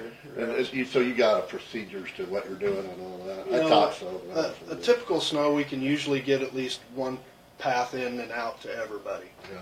You know, this last snow we had, that didn't work so well. We had to slow way down. The ground was thawed underneath. You just weren't able to travel as fast as we normally would. Yeah. You know, it presented a lot of problems, you know, but, Right. you know, we came in, worked as long as we could on those Saturdays and Sundays until we got everybody open, so. No, yeah, you got a very difficult job in this weather. And sometime I'd like to just come and have you show me around your facilities and what you're doing, you know, Yep. just to, because I'm new at this and meet with all you guys just to see your day-to-day activities, you know, and try to understand your operation better, okay? Sounds If great. you could give me your number sometime, Michael or Bob, and I'll come by when you guys, I know you're busy, but if we could meet or just ride around with you or something. Okay. Okay? Thanks. Not a problem. Well, Alexis is gone, so I don't know what we're gonna do. Oh, there you are. Okay, you're hiding back. You know, Go on, Tanner, I guess. You're done. You know, I want to make one more mention. We're really looking at some options to try getting some road material that we can use.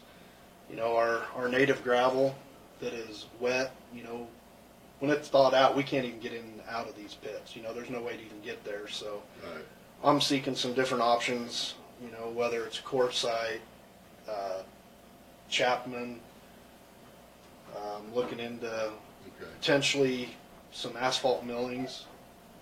You know, we got to come up with something here that we can find the cheapest that we can use that's going to give us the best product. Well, I was wanting to talk to you guys about that too, now that you brought it up, but that, I was a substitute mail carrier and I resigned now, and you know, we've had a lot of this clay material in the gravel, especially southeast side of the county, and I know that's what you had to work with, but it's terrible in this type of weather because it's so greasy and slick, and it's dangerous. And so, and I talked to other people. I was at this meeting last week, and a lot of them use like a sand type stuff to blend, and at least to blend with this clay type stuff, maybe to harden it up. Because right now, once it'll harden up, and once it rains again 6 months from now, it'll turn right back to greasy, slimy clay. And some people use sand and haul it, and we got a quartzite here. It's got, I know I've talked to Terry Finch about this. Farmer screenings maybe doesn't work because it could, once it gets dusty, it'll blow, and I've heard that, and maybe create washboardy type problems. But could we try maybe to blend some of that with this clay stuff to at least stabilize it maybe? And I'm not a, Yeah, we've been doing some of that. They have a product that's called 1-inch roadstone, and we've Yeah. got quite a few tons of it this last year. And they had farmer screenings and stuff, and a lot of farmers put that in their yard, and it hardens up good. Now, I know it's not on the highway where it'll probably crack up worse and gets a lot more stress with a lot more traffic, Yeah, but. but if you blend it, But I was wondering, like the farmer screenings or sand at Courtside, it'd be cheaper. You'd think it'd be pretty reasonably priced. I'm trying to think what the price was on that. I think the farmer screening might even been higher than the road stuff. road stuff. I can't remember. You know, Well, I'm and just, it's got everything from 1 inch down to grizzly. You know, it's Right. got a yeah, I know. lot of different gradients in there. Well, I'm just So, saying, but that clay stuff, and then I'm not again blaming you guys because this is what you had to deal with. But that's some dangerous stuff, and if we can put something in there to bind that up, to harden it up, Yeah. sand, something. We have And I that.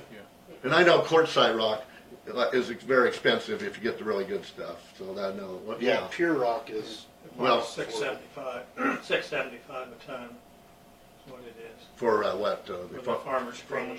Yeah, and That'd if be the one. And if you get, I've heard the good Quartzite rock's like $27 a ton. Oh, if you get clean Yeah. rock, yeah, you're looking at Yeah, that's how it, $27, you know, $28 a yeah, ton. that's too expensive. You just can't do that. But I know you guys that are gravel pits, I've heard, are running out of good quality gravel, and what do you do? And I know, but this clay stuff is dangerous because I was mail carrier, and you're going, first you go along on some decent gravel road, and then you hit a patch where you guys put some of that on, and man, it turns to slime, and if you're not careful, you could wreck or put in a ditch real easy. So I don't know. That's just, and I've heard a lot of complaints about that, and I know you have probably too. But Oh, yeah. if we could put But it- something to, like, if we could try some of this sand stuff at least to blend with. Oh, we've tried it in numerous spots, Have and it you? works pretty Yeah. darn good. Yeah, well, maybe we You ought to know, do but- more of that, huh? Yes, Yeah. I would love to, but it will take a lot more money than Yeah. what we've had for it, Okay. you know, and I guess if we gotta short something else, we're gonna have to short something else, because I can guarantee you this year, with the conditions that we currently have, and with the forecast and what could even come to us, we're gonna be spending a lot on a different type of material from a quarry or something like that. I don't Okay. think we'll have any option not to. I have a question. You had said earlier that you have these different types of material that you've purchased in the past. So what is your method by which you're mixing any two given different gradients of stone or sand or? Usually string it out on the road, a certain amount on the road, and then we kind of windrow it with the other material. We don't tear all the material out, but some, and mix the two together and try to lay them out. So you're just mixing whatever you're applying with what's already underneath? Yeah. I'm talking about a mixture that you might produce before you apply it. As in, if he was saying that you were adding some sand, say you had a pit that you knew was pretty full of clay, but you were getting the last of the gravel out. You've never tried to create a pile by hauling in sand there before it's actually applied to the road? Yeah, 'cause it's pretty hard to do. Yeah, you can. You still spend a lot of time transporting something in there and mixing it and loading it up and hauling it back out. Your expenses are going to go up. And a lot of times you're not sure. The material out of these gravel pits can vary from this end of the table to that end of the table when you're piling it. So it's hard to determine whether do we need to mix something with this or do we need to, is this going to be okay on the road? That's what happens. A lot of times some of these places on the road are clay, slicking, they get into a spot in there and they pile it or something and it comes out. So that's the reason we usually just put it on the road. We do one spot here and the rest of the road will be fine. So instead of, You know, So there's a few people that I've spoken with who were around prior to 30 years ago, and I know you were too. And I brought this up before, they said that we had a screen sifter on site so that you could actually sift out some of the bigger rock material. Then you know you're putting that down on the base. And then you can use some of the screenings that have made it through to mix with, let's say, your roadstone or something that you buy, and you mix that before you apply it. Now, I understand if you get a screening mechanism on site that then you have to qualify. What did we talk about? You have to qualify as... Okay, so that may not be a procedure that we can do now that they've done 40 years ago. But as far as just putting the material on the road and then expecting a mix to occur, I mean, I traveled the dump road here after that snow, and whoever pushed the snow off that road also dug up 2 inches of gravel, or topping, let's call it, because it wasn't straight gravel, and that was in the windrow on top of the snow. And so now, whatever was mixed or applied as that top coat has already been lifted. And so I think we're getting that in a lot of different places. And I'm no operator, so I know it's easy to go too deep or not deep enough. But I've even had a call about the Westfall Road that you guys just recently did, because what you put on top was a nice layer until it started rolling off onto the sides. So if we're not actually rolling it in or mixing it with something that's going to congeal, then we're losing that material off into the ditch eventually by way of traffic or wind or erosion. Yeah, you're gonna lose a certain amount of that no matter what, because But you of just did that traffic a and couple stuff. weeks ago. That- So that's not, I'm not saying like it's been years, it's been literally a month. that We now, can't afford that. You know, it's hard to say this time, and that's what I told the guys when they played. This is a different experience for most of these guys. We only have a couple of operators that's been experienced with this kind of snow that we had. Rain, you had a muddy road underneath, and then wet snow on it. Where you're trying to blade that, and you hit soft spots, you're in, you're out. Yeah, it's hard to control not taking some of the material off. Either that, or you're going to leave a bunch of snow, one way or the other. So they have to learn to really concentrate on what they're doing with that kind of conditions we had on this last snow. It's not like if it's roads froze and we get a snow, you can go out there, no problem. But when it's muddy like that, it's hard to control what's happened. So back to the training comment that Randy made, are there not opportunities, you said that particular training was given by, LTAP, what's that stand for? local area technical. Something. Something. Lawrence So there. aren't there Partnership. training sessions by KDOT that are hireable where they could come out and, or provide even, KDOT doesn't deal with gravel roads. It's all asphalt that they do has ever offered. Just that LTAP is what I know of. Yeah, I heard And then that. there's the manual on how to perform the maintenance on the gravel road, so the county's referenced that. But Because like you say, that's what the instructor found out here. He was going to show us how to do it. Oh, this material works altogether different from where I'm from, so That's like every area has to learn their own. yeah, their dirt roads are material. different than your gravel, and how wet, how dry. Yeah, they got a tough job because Some of they all got these sandy material, some's clay. I know, and rocks up these hills. Yeah, I know, it's difficult. Yeah, They try to do that, and I know they try to do the best they can. yeah. It's just, I'm sure you guys hear it from everybody out, the farmers complaining, and that's just the way it is. Like, it's, Yeah. Try to do the best we can with what we got to work with. You Yeah. know, it's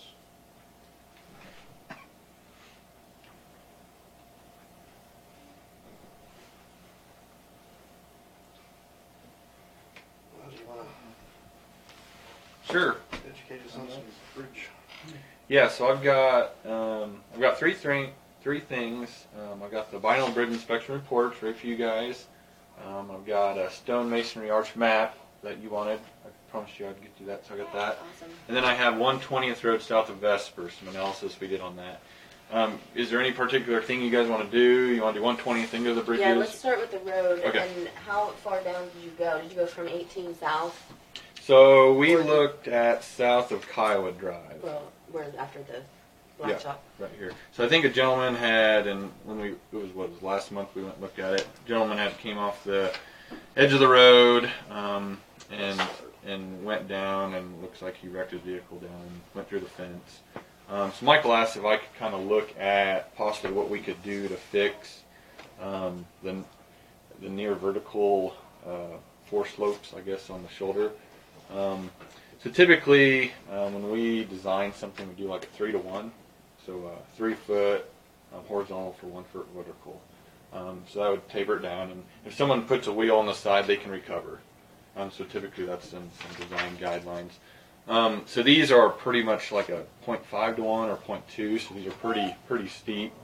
So we went and drove this, and we identified 7 different areas. So, Did you go clear to the south border of the county? we went. How far did we go? We went all the way to the county line Yeah. because we looked at the other projects we've done previously. Right. Down at the south end. Right. Okay. So we identified about 7 of those areas where I we think could they come in. fall within what, 3 miles there? Yeah, I think that's right. 5,000. Yeah, so about 3 miles. So we looked at some different options, and I'll touch base on each of these options. We looked at some signage, guardrail, and then doing an actual dirt project and finding some fill material, sloping it to 3 to 1, and then having a contractor do it. And we also looked at maybe the county could do it. For the signs, that's probably the most cheapest option. We found a couple signs that you could kind of put up. And they're in the MUTCD, so they're shoulder signs and plaques. So they're W8-17 and a W8-17P. So there would be you can see here, so pretty much a shoulder drop-off sign. So that would be probably the cheapest thing you could put up. So the traveling public sees these signs. They know there's a shoulder drop-off, so they try to stay away from that shoulder. The next option would be guardrail. I looked back at some contractor prices, and guardrail's running about $110 per linear foot. That's if you hired a contractor to do it.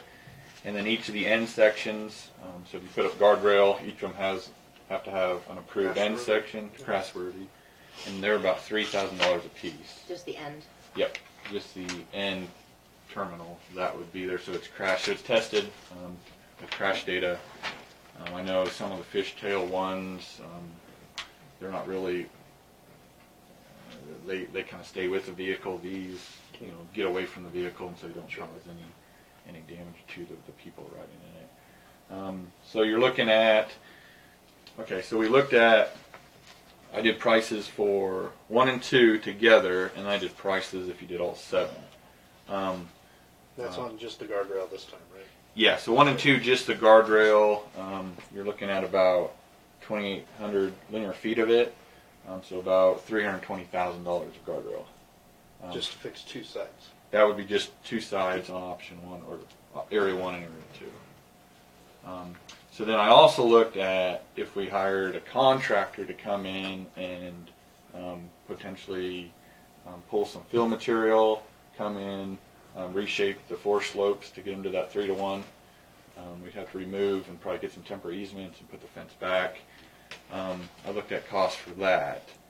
To extend the drainage structures. Right, yep. So or replace. And traffic control, staking, erosion control, seeding, clearing and grubbing. So adding all that together for area 1 and 2, I got about $525,000. So there is a lot of fill of material that. When you say 1 and 2, you're not going south of that point. No. Yeah. Just within the first mile, the first 2 locations, which are the worst 2 locations. Right. Yep. And give me an idea of, I've been on that road plenty of times, but I don't know exactly where you are. So you're saying a section, in between those sections is a 3 to 1 slope ratio? These pretty much tied in together. I think it does. So you're talking about that whole stretch? Yeah, so pretty much the whole stretch. Okay. So from Kiowa Drive, 1,400 feet south of that whole stretch? Yeah. And you're talking about subcontracting a job to reshape the slopes to 3 to 1 for that stretch for $525,000? Yes, approximately. Would be a contractor price. So what did you say, there's 5, how many cubic yards? So contractor furnished, they need to bring in a little less than 40,000 cubic yards to get that to a 3 to 1 slope. What is it now? Do you just estimate? What is the slope now? Yeah. Oh, it kind of varies. Some areas it is probably a 0.2 to 1 or 0.5 to 1. So it is pretty vertical. It is pretty vertical. So Yeah, so 500. Are we assuming that that has just been like that since the construction of the road? That's the way it was. Yeah, it's been There's- that way There's getting to be some deterioration over time, and it's starting to get worse, yes. You know, it was designed, that whole stretch of road from 18 all the way down to 70 was that way. Mm-hmm. You know, it's changing times. You know, it was probably designed as a 10-foot road when it was originally done. 20, Yeah. you know, and it's What width are we on that road? getting What kind of close width to is what, that? 26? It's a little 20? wider there than most places. 26 to 28. So I mean, do we have the option of narrowing the road a little and using some of that material so that we're not just hauling? I mean, can we Well, kind of even restrict the? we would still have to haul that much, even if we narrowed, to be able to get your 3 to 1. It would still be Clear. about the same amount of material.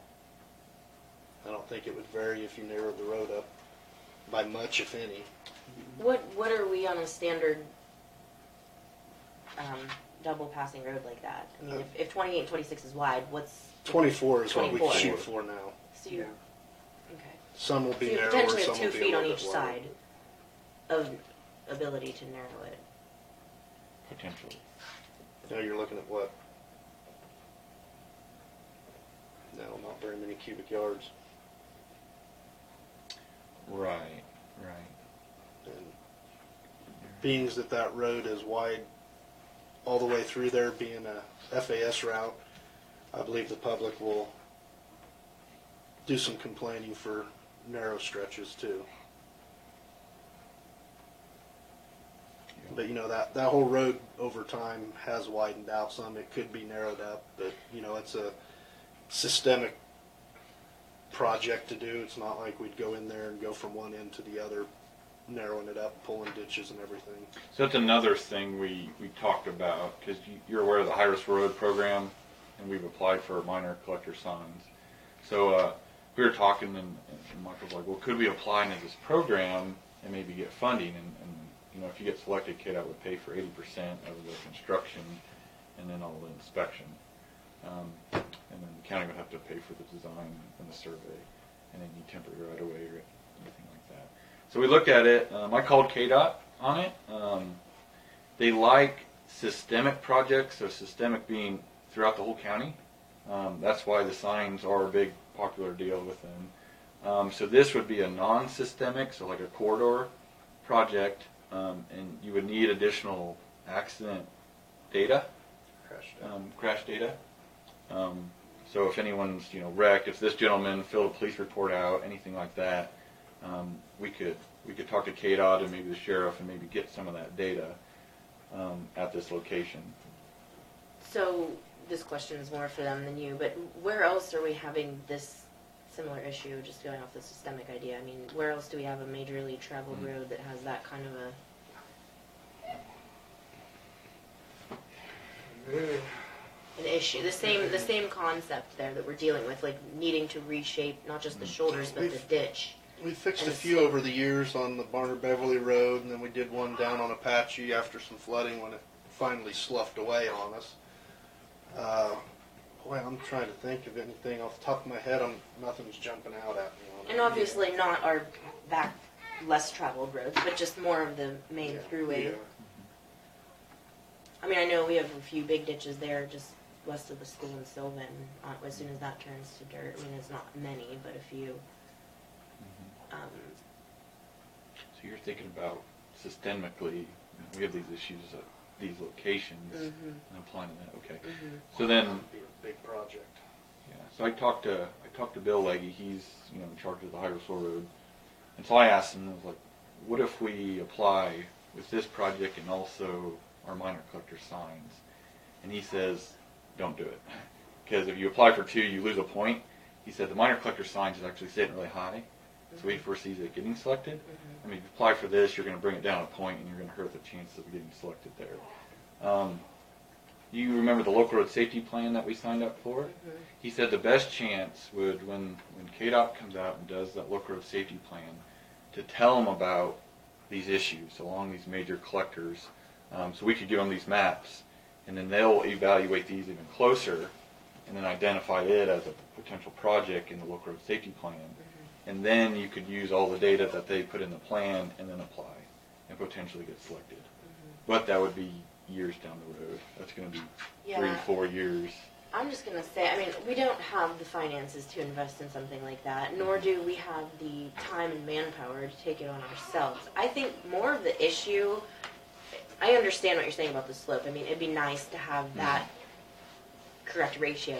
But I think more of the issue is, number one, if we don't have a crown on the roads, then we're just creating, in essence, for lack of a better term, big potholes. And that's where you get the slush. That's where you start fishtailing. That creates the danger of sliding off the road, that you'd even worry about the ratio and slope of the ditch. So if we can't get some uniform expectation for maintaining the road surface, then something like this is kind of a waste of time and money. I mean, if we reshape any of those areas, hauling in dirt, even, I mean, I guess the guardrails would be the only permanent solution, whether you're riding in slush or not. But, you know, if we're going back to the fact that the roads are being maintained in such a way that the dip is creating a moisture pool, and the windrows and the curbs that where the grass is growing and rooting in 6 inches above the road base, you know, if we don't get rid of that, then none of this helps the actual condition of the road. So, you know, that goes back to some training and expectations on part of the route keepers. I'll give a little bit of back history on this particular location, though. I do believe the road has crown there, and there are curbs there. And those curbs have been left there as a safety hub guard, I want to say, is if somebody does slide off, it's something to potentially keep them from going all the way directly off the edge. They'll bump that and either get out on their own, or they'll call somebody to pull them out. But that's a catch-22. I mean, it is a catch-22. But, you know, that, for what we have to spend money on that was the safest way to prevent somebody from going off the roadway. But I agree, something needs to be done. You know, we need to add some fill in there no matter what. Even if we go with another plan, we're going to have to put something in here at some point. You know, and we're going to have to work with the landowners on that. We'll probably have to remove some fence. And, you know, it's even just doing some repairs is going to turn into a big project, is what I'm saying. Yeah. You know, but we need to do something there. And I don't know if you were here or got to see the pictures, but originally this was brought to our attention because there are some culverts, well, and you maybe even saw some of them in person, but the deterioration that's happening around the end of the culvert and the hole and the Scour. what has been created there, I think can be addressed as an individual issue. Not, you know, necessarily that you have to reshape an entire 4 miles of road to at least immediately address some of the danger there. I mean, there was basically a hole there. I think you guys just put up a notification stick, whatever you call that. So those kind of things, I mean, who's taking care of that? Are you expecting the maintainer to take care of that? Why didn't the maintainer turn that into you and let you know that it needed addressed? And if you did get that notification, or if you've already had it, who was supposed to go out and actually address that physically? The blade men are supposed to kind of maintain those type of deals, kind of watch those and take care of them as they maintain their roads, keep them. So how long are we going to allow something like that to maintain, to be an issue, to remain an issue, before that becomes a problem with the person who's responsible for it? Do you see what I'm saying? Keep working with them, trying to explain to them. Like I say, this is something that goes back and need to train them a little better. Trying to tell them you need to do this, get some crown in, cut these off and stuff. But a lot of them just go on, continue doing what they're doing. And the weather conditions the last year hasn't helped any, all the rains and stuff. It's been a problem for them to try to keep up on some of that stuff. So, but keep working with it and hoping, trying to train them to cut those curbs off and get crown in them and stuff more. And we had a meeting the other day and went over some stuff, and got to know a whole list. I want to go over all the blade guys with about stuff like that again and try to get it instilled in them. They need to do more attention, not just drag the windrow from one side to the other. Right, You know, which we have a lot of. uh, Well, I appreciate you at least putting the numbers together because it gives us a perspective of what that kind of a project means in Right. outright cost, and that is just not within our Right. reachable goals. So, Okay. I'll leave these with Michael. yeah.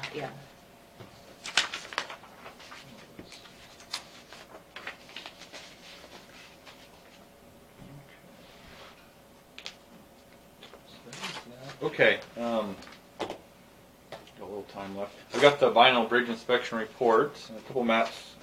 One map for you guys. Sometimes the counties like to hang them up, just showing the location of each of the bridges, and one for you. And I've got 7 copies, so each of you will get one of these.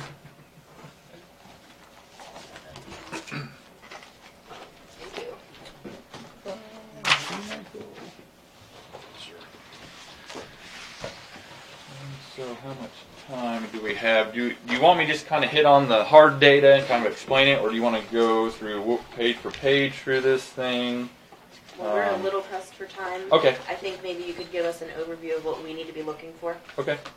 So KDOT requires that you do a biennial bridge inspections on any structure with a span length, so inside abutment, over 20 foot.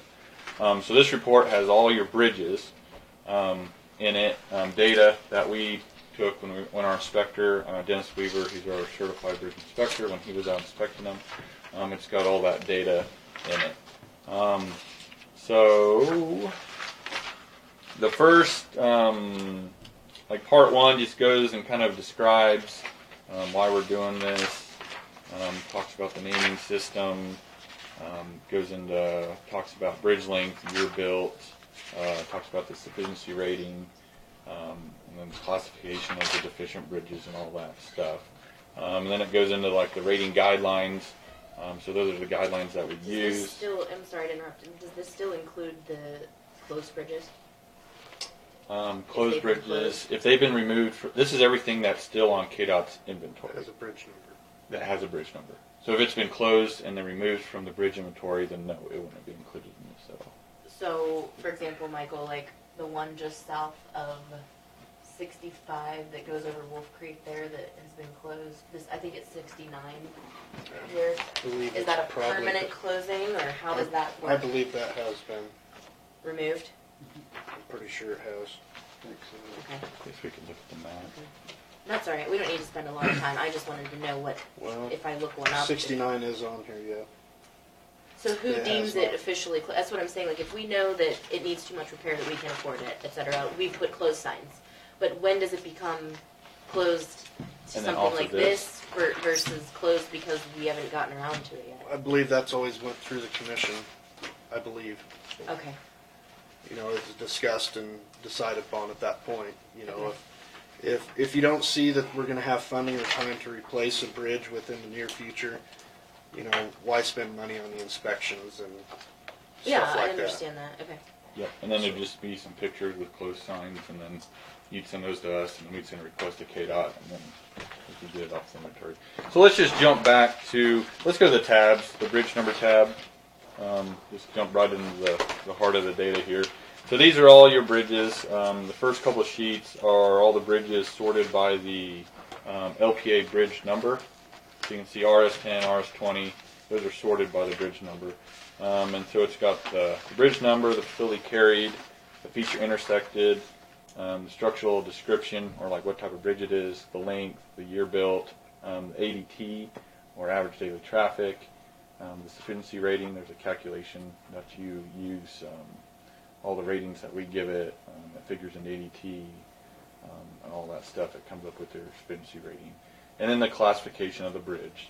So we sorted it by bridge, LPA bridge number for the FAS routes. And if you go 2 pages back, there's the off-system bridges. So these are on the routes that probably have a smaller ADT, and then they're sorted by bridge number also. And the next tab, the sufficiency rating. So we went through and sorted the FAS and also the off-system bridges by your sufficiency rating, least to greatest. So the sufficiency rating sometimes, or it usually does, kind of give you an idea of which structure has issues, which ones are kind of the, maybe in need of some repair, that kind of stuff. So that's for you guys. If there's any other ways you want to see the bridges sorted, just call me or tell Michael to ask me or something. I would be willing to give that to you. Okay. So on and so forth. We can pull this up again. Would you like to just explain to us what you've done with the Yeah. stone arch bridges? And... Yeah. So if there's any questions on that, just let me know. So for the stone arch bridges, so I pretty much took our bridge inspection map. We sorted all the bridges by masonry arch, being the type, and then we pulled out all the ones that weren't the masonry arch, and so we came up with this map. I think you had mentioned that you maybe want to do a project, so this could help identify where some of these structures are. And also in this report, there's a maintenance. So this would only be arches. This isn't necessarily ones that have piers that are masonry piers, correct? Is that what that means? If they've got a pier and they meet the 20 foot from abutment to abutment, they would be included in this. Regardless of what the surface structure is for the traveling. Is it, it had vertical walls versus an arch. Did it make this, or is this just strictly arch? This is masonry arch. Okay. Yeah. So if there are some masonries, Do you see what I'm saying? Like, if there's masonry and they're vertical, they Right. don't have the arch. right. Do you have some like that? Well, the one that we've talked about over here, 65, the last one, the Oh, west yes. end, it actually, and I looked at it So myself. that I one mean, wouldn't be, cause that's not in there. the substructure is masonry, this is for the superstructure. So the actual supporting part would be a masonry arch. That's got substructure that's, Okay, yeah, so and, that it's, one, and this that- is only things over 20 feet. yeah, so this is a bridge size. Okay. So then you guys may want to additionally look at some areas where they're smaller, not qualifying as a bridge, but a culvert that may also need that same type of repair. Yeah, a lot of those locations, at the Are end of these the day, fast? you'd probably be Yeah, this is cheaper for you. off to replace them instead of cut them. You got On the one, smaller and then structures. I got How do we one know more. that until we get a bid to look at them? I guess we One could thing base it that off of was prior part of bids, that but is road width or bridge width. it's too narrow, you're structurally obsolete. Carrying equipment and stuff across is one thing we would be looking at. Because if it's got some railings on it and it's only 16 foot wide, well, and you can't get equipment, so it's better to replace it or Put a repair couple it. culverts in and make it wide enough that's usable.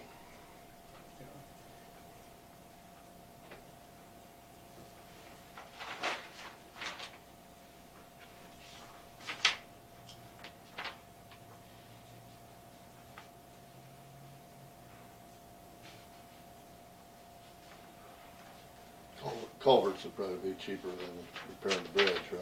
Or putting in culverts, new ones. Where we're. In many locations, Yeah. yes. You know, and just like Bob said, if the arch is wide enough that it's gonna carry, 24 foot wide equipment, then it might be worth looking into potentially doing a tuck point.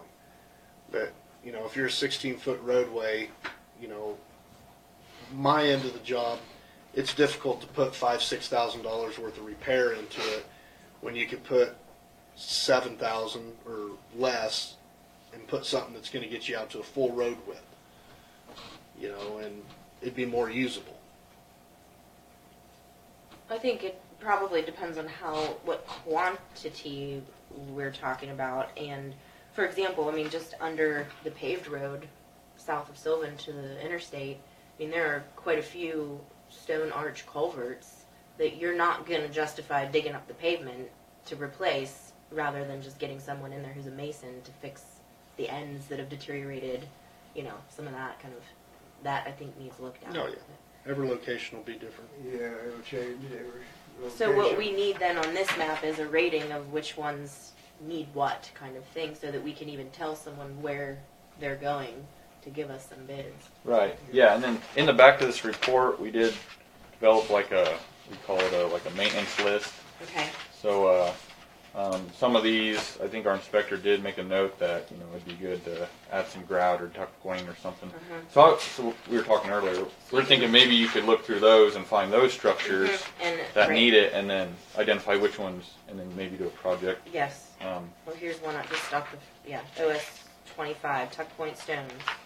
yeah, so that could be, That would be, right here.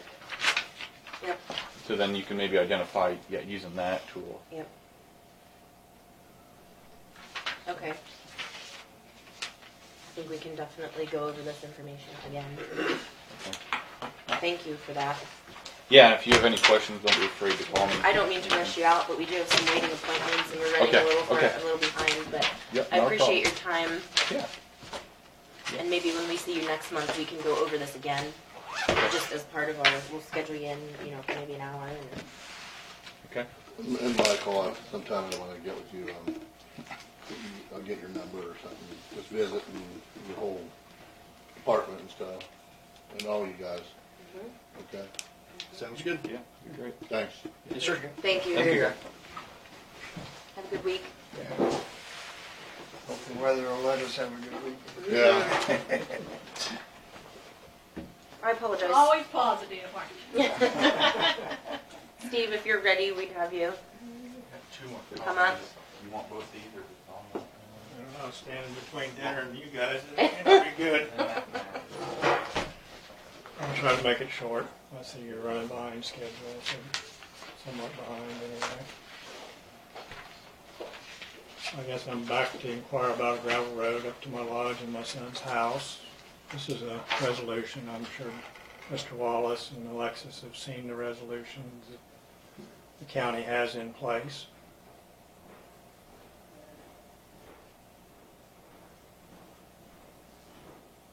Long story short, probably a couple commissioner settings ago, several years ago, I asked for a gravel road, and they told me my trailer house wasn't sufficient to justify a gravel road, but if I had built the lodge, that then they would gravel my road, and so in expectation of what they told me, we put in a lodge. And subsequently after that, my son moved the house in, so we have two taxing entities there instead of one. And I really need a gravel road. Just this last weekend, I've had to shift 900s to another location, to another party. So those kind of deals cost me like $810. And I've had a couple others this year also, kind of down the same road. The roads are so bad, couldn't put people in there. And a couple of weeks ago, I did have some hunters want to go in there in the mud. I ended up pulling them out 3 times during the course of a couple of days. So I guess I'm asking about a gravel road on 50th Road and 45th Road up to my son's house.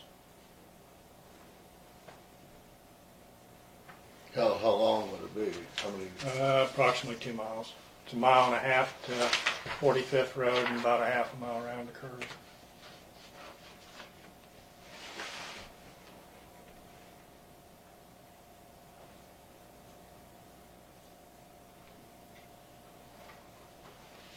Comes off Union Drive, 1 mile west off of Highway 181 to 50th Road, and then goes north.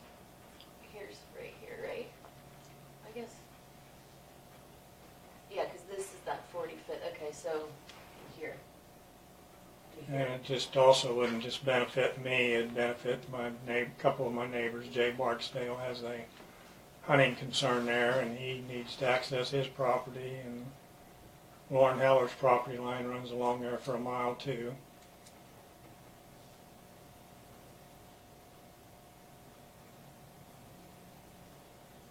What condition is that now? Just dirt road? It's a dirt road. There's And rock. there used to be some natural rock in there, and the county high graded it, and we had a little dispute over that. But they basically pulled dirt up on top of the existing rock and put really nice ditches on it, but it's so slick, you slide off, you're stuck. I mean, you get off the crown of the road.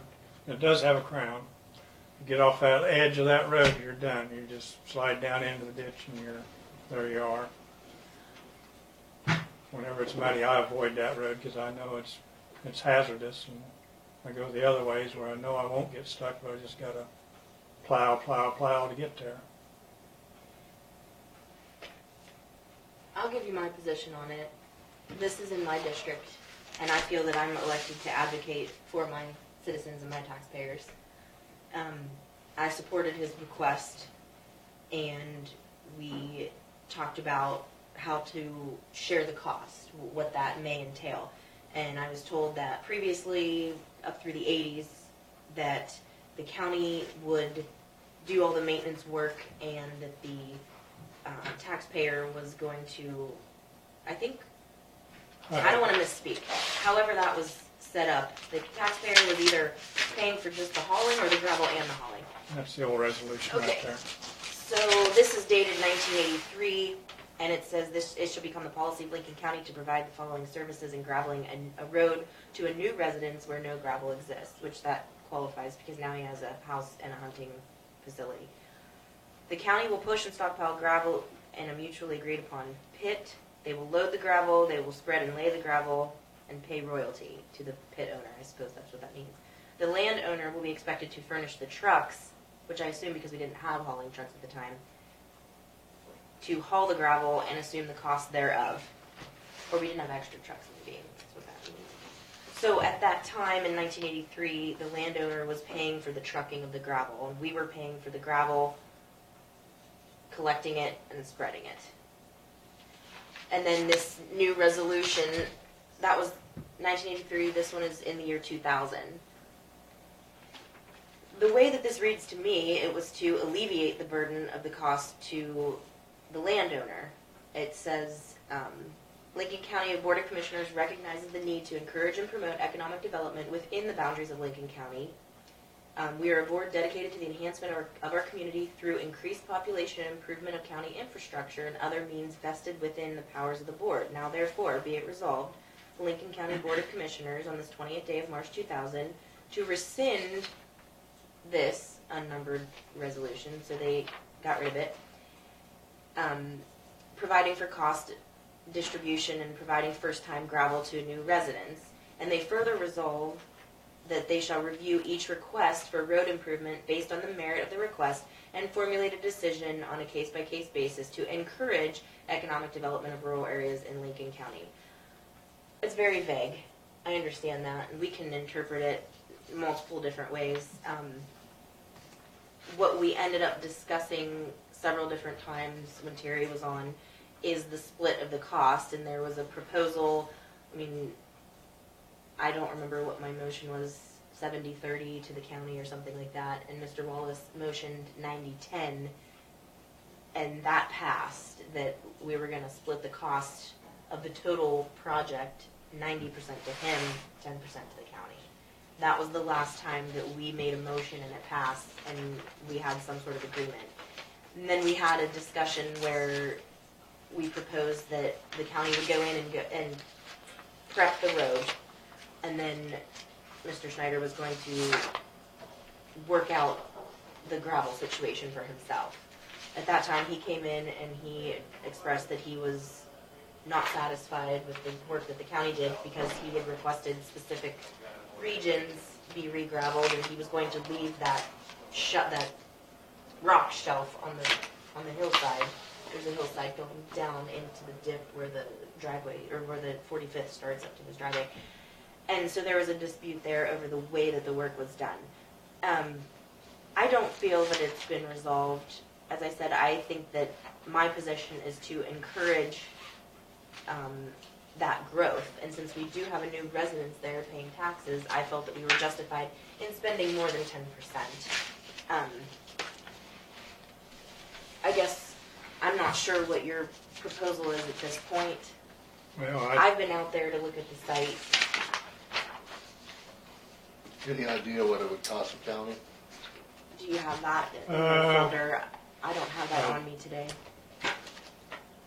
I think we had an agreement with him, and we had arbitration, and we left this meeting agreed what the agreement was going to be. And that money was to put into escrow in the account, and it never was done. And far as I'm concerned, that was our agreement. I think you were to pay for gravel and for hauling. And I think it would come up to around $15,000. We've doubled the price of gravel now, so that makes that quite a good deal for you if we would go back to that deal. But that's where we were. We did agree. We did agree. He sat here, a man sat here and did an arbitration with us, and we left all agreed that that's the way it was going to be. I have a copy of what is put out, and what he told you, and what he told me, and Mr. Krangle was different.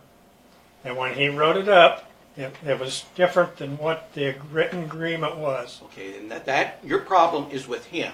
And he's a lawyer, and I guess you need to turn him in. If he misrepresented you to us, and we were misrepresented to you. But we were represented through an arbitrator. And that's what the agreement was, pretty much what we agreed to, I believe. And if the attorney needs to enter into this, that's fine, she's here. The agreement was, to him, to us, that I would pay $5,000. You would gravel the road.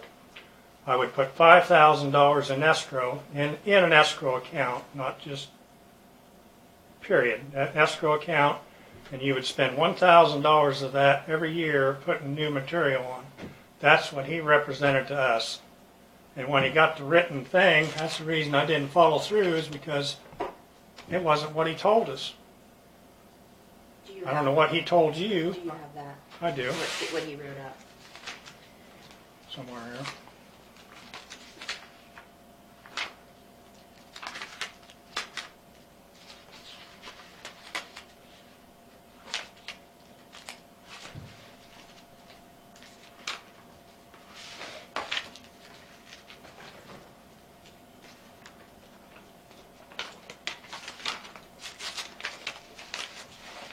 I'll send it sometime back here. There's the agreement that he wrote up.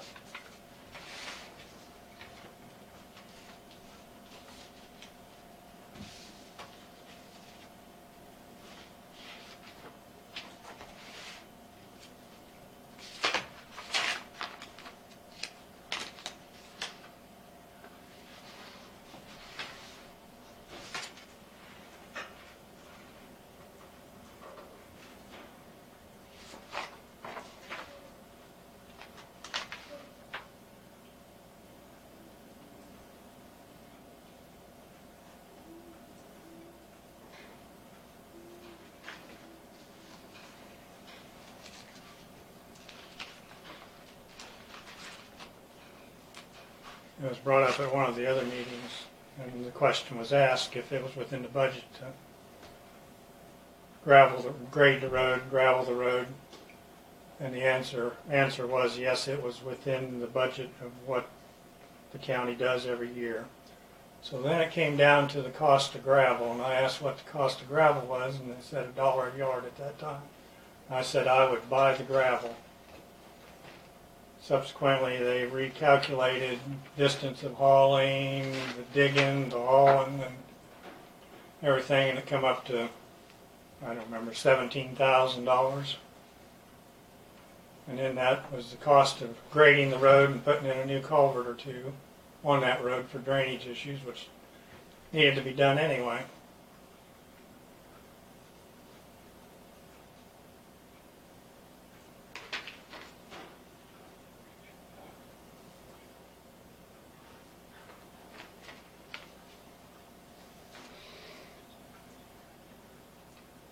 Out of the 10,560 running feet of that road from 50th to 45th and up, there's only about 2,800 feet up. There's two 1,400-foot stretches that needed attention, grading, and reshaped, and then culverts put in. But they regraded the whole 1.5 miles, pulled dirt up on it, didn't break the rock, covered it up. Now it's not as good to travel as it used to be.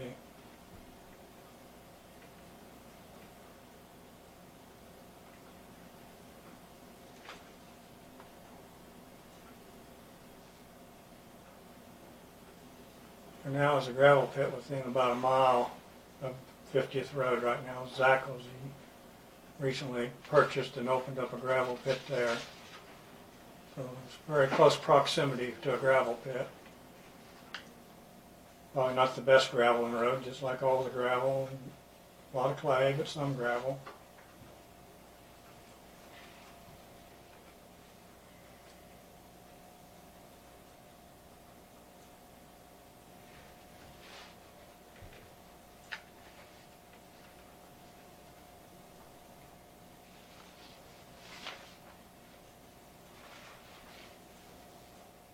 So you made no payment after this, okay.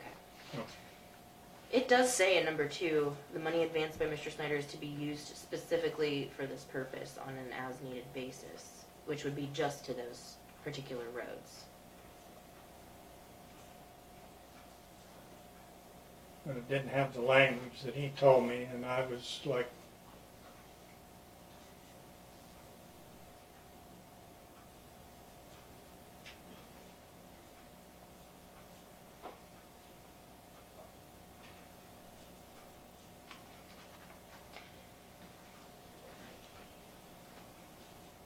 So if we were to go back to this agreement, is there some sort of an amendment that you'd like to see? I mean, are you still... What is your position on this particular agreement? I guess I'm back to the resolution, which I'm back to what the former commissioners had told me that they would do. I guess the county has a resolution. They told me that they would gravel my road based on that resolution, based on the economic impact, and we pay in excess of $8,500 a year in property taxes. Probably more now because it went up again this year.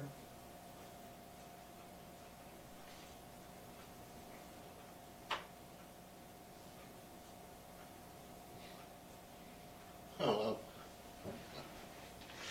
So, let me understand this. You were, what Aljo was saying, you had an issue with your attorney on what? Not with my attorney, with the, what, Counties or? the, I'm not understanding. It was not our attorney. they're not our attorney. It was either. a mediator. But we Oh, appointed, mediator. we appointed him. We did. agreed to Yeah. the mediator. So they agreed, what was the agreement there? He agreed with the mediator. We The agreed with mediator it. wrote that up, that he was going to furnish $10,000 up front, and then we were going to do the work. And I think your concern was the follow-up on that, because it appears as if that $10,000 was just going to go into the project. Into the project. They could spend it any way they want. And they said the money would be held at the county. Well, does the county have a certified escrow account? Right, we don't have a specific account. Escrow that we account. would I'm hold looking that. at a real estate person, which I used to have a real estate license. Escrow accounts are escrow accounts, and they're monitored.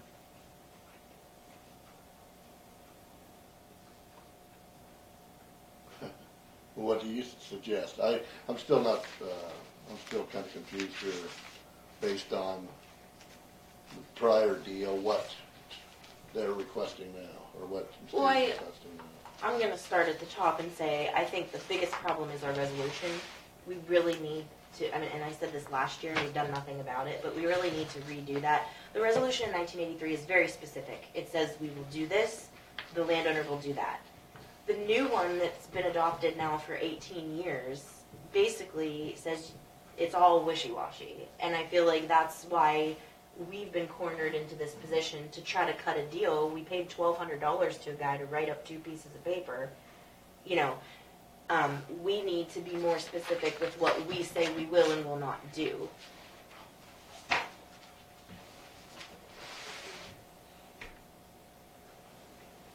But I guess you're here to ask that the county furnish the entire project for you based on the fact that Based you on- have put in a home and a structure that is now being taxed on the tax roll that wasn't there prior. Correct. Based on what the former commissioners told me that they would do. And Dwight Heller had been to the meeting and reiterated what they had told me. A lot of the discussion that we had is we can't very well set a precedent by doing that. You know, it's if you're going to just furnish a road, then someone could put it at the end of a 6-mile dirt road, and then we're responsible, someone could put a home there, and we're responsible of maintaining that road from then on into the future. Which again comes back to the resolution. We need to be able to say A, B, and C is what we will do. And that's not clear. I mean, we really need to resolve that resolution. My original suggestion is that we take care of this issue with Mr. Schneider and immediately, based on this situation, change our resolution and have justification for it. In that context, I did agree to what Mr. Burscheit wrote up with the agreement. I mean, we all agreed on that. But I do understand the frustration of paying taxes and not feeling that you're receiving anything for it. I mean, you do get fire service, ambulance service, and those kind of things, but they're not things that are regularly used. And I do hear the argument quite often that the rural people, the people who live in the more rural areas, their only expectation for their taxes is their road access. And so they don't find it adequate on many occasions. So I do understand that concern. Well, you know, when you have people staying out there and they say there's a medical emergency and an ambulance needs to get there, it's muddy. I don't know how that ambulance is going to get there.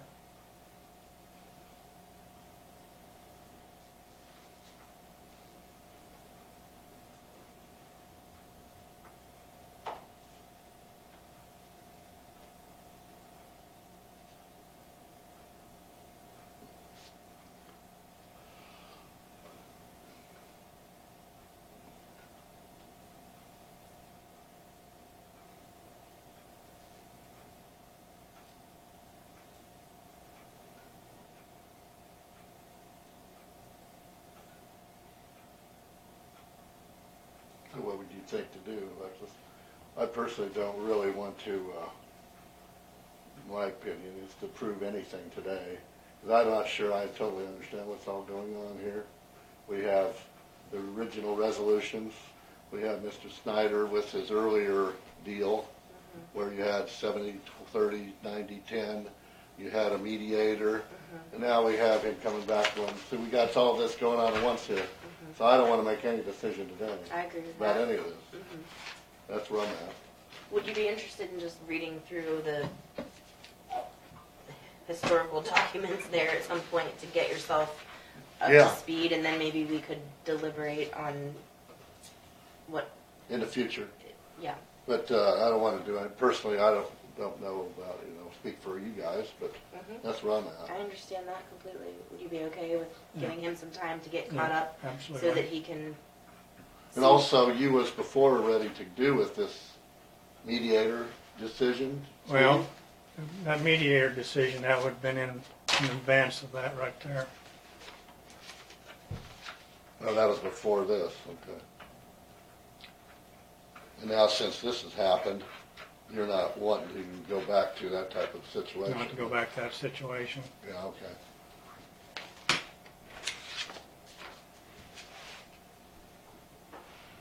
Well, I don't want to maybe discuss it that much more. Like I said, I don't know all the details personally.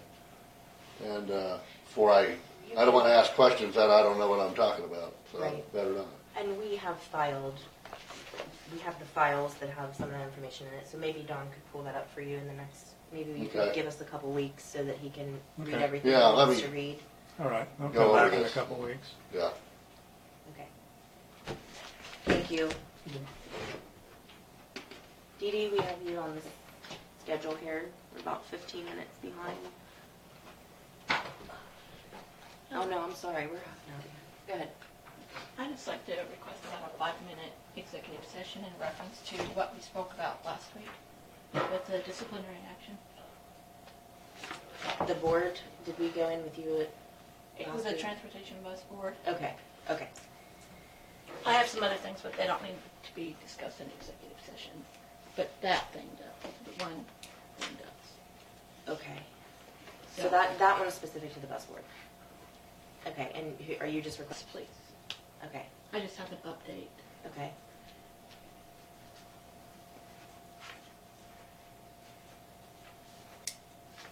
You have other things up too. I do. Do you want to start with that? Why don't you do that? Clean this up for us, please. Okay. just in reference to what we spoke about on Friday, I contacted that KEMSA, and she actually said that we had a contract with them that is no longer binding. It ran out. Okay. So it would cost us $30 to run that ad for 30 days or less. Okay. Or we could renew the contract for $150 for the year, and we can run as many times, as many ads as we want for the year. How often do you feel like we need to be advertising? I mean, I don't think we've had too much turnover in the department. Historically speaking, over the time I've been here, we're putting out maybe 2 ads a year. So I think we just need to pay for it as we go. If she's talking about KIMSA, Yes. it would be nice, and we have been a member of KIMSA in the past. Okay. That comes with some benefits to the employees. Okay. Of having a squad membership through KIMSA. Each employee would get an additional $10,000 worth of life insurance through that. They would get discounts on training if they were sent to a conference. So that KIMSA membership is something that I was planning to come to ask for in the future. I just didn't want to pile too much stuff. Do you think that's the same thing that they're talking about? The membership, is that the fee, and then you get the advertising included in that? As many times as you want for an entire year. Okay. Well, then I think we should just go ahead with that. If you were going to advise that anyhow, it's not that much more money. I was thinking that was just the price to get the advertising for the year. But you're saying that it's a membership to their organization. And I don't know what level she's talking about. There's different levels. You can get individual memberships, or you can get what's called a squad membership, which includes all your employees. What did they say to you? I think those two need to talk. Okay. And come back to us. Absolutely. But I don't want her to delay on the advertising, is my issue, because we're trying to get the ad They out. can talk and make sure that you're both on the same page. Now, I don't have any, I think we probably need to belong if that's benefit to the members. I just want to make sure that what we're paying for and you're paying for, we're not paying twice. Right. Okay. So if you Right. two talk and go ahead and get the membership going, it would mean Yeah. I would make a motion to that effect. Okay. If you need a Yeah, motion I to do think, that. can we just give her approval to seek out the KEMSA membership and she can bring us the bill? Let's do that. Is that okay? Probably better if Brandon did that, I'm sorry. because he's the Let's do that then. Yep, I can do that, and I'll communicate with Yeah. you about it. Sounds good. Yeah, if you figure out what you want from them and sign up for it, and then you can submit the bill to Dawn, and you make sure that the advertising then happens, that'd be great. Okay. I'll get it done today. Thank you. And then I have some past employee evaluations, 6-month and year evaluations for new employees that were given to me by Bob today. Okay. So I didn't know if you guys wanted to review these and approve them, or if you... I think Are they for increase in wages? Yeah, they're past ones that should have been done like back in October. so they didn't receive their increase. So we need Correct. to get the re-increases then. Okay. Do we need to be in exec session to review those? For the review, yes. So I think you need to keep them until we're in exec session. Okay, So we'll just add that to the executive session. We're going to do how many? there's 3 there, I believe. 3 Okay. evaluations for 6-month wage increases. And then here is the certificate that you had requested from me on Friday. Okay. The HR officer needs to have the certificate to be, well, let's read it. Designated employer representative training. So that means she can handle all the drug testing. There's 3 organizations. She ended up So this is one. So what are the other 2? with KDOT. KDOT. Excuse me. KDOT. And then there's a KDOT federal transportation. Did you catch that? I'm running it. So you have 2 more to complete. Okay.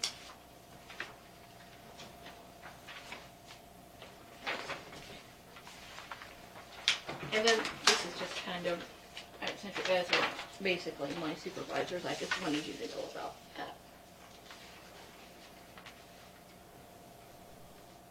Okay, so you are requested to appear for jury duty.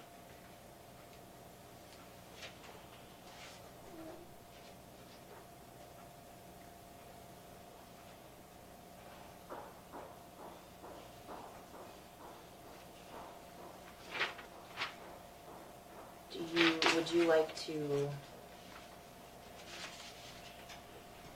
maybe just put that in writing to us? Sure. When you might be missing. Okay.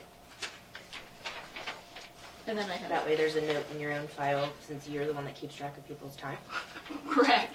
Yeah. Yeah, I wasn't for sure who to report it to, but I didn't want you guys thinking I just didn't show up for work, you know.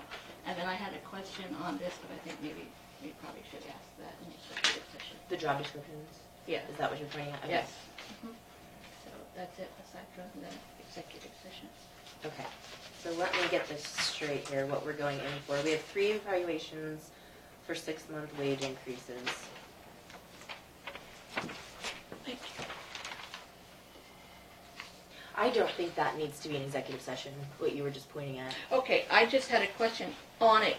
Are these supposed to be in their files and you wanted a copy of all of them? Or are you asking me to make sure I get a signed copy from everybody? Okay, so let me explain to the board.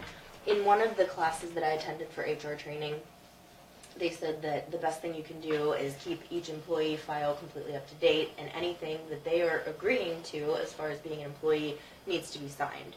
So my suggestion was they need to have a signed job description in their file, and I mean, I think that should probably be standard for every employee, because when they're employed, when they're applying, they should see their job description, and then when they are employed, they should be signing it and committing to the requirements of their job description. Okay. So I would say yes, that goes in their file. Okay, so anybody that's lacking one, then I need to get with and gotcha. That's what I thought, but I wanted to be clear on that. Okay. Okay, that's it, other than what I need to discuss. Okay, so we have the evaluation for wage increases, and we have a non-elected personnel. Yes. That would all be non-elected personnel, but it was also for disciplinary action regarding the bus board. Correct. The transportation bus. Okay.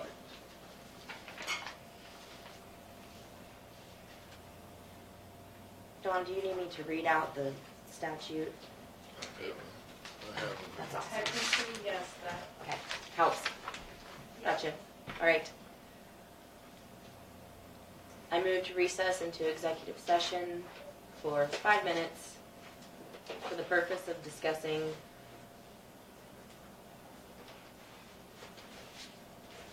an employee discipline matter for the transportation bus board.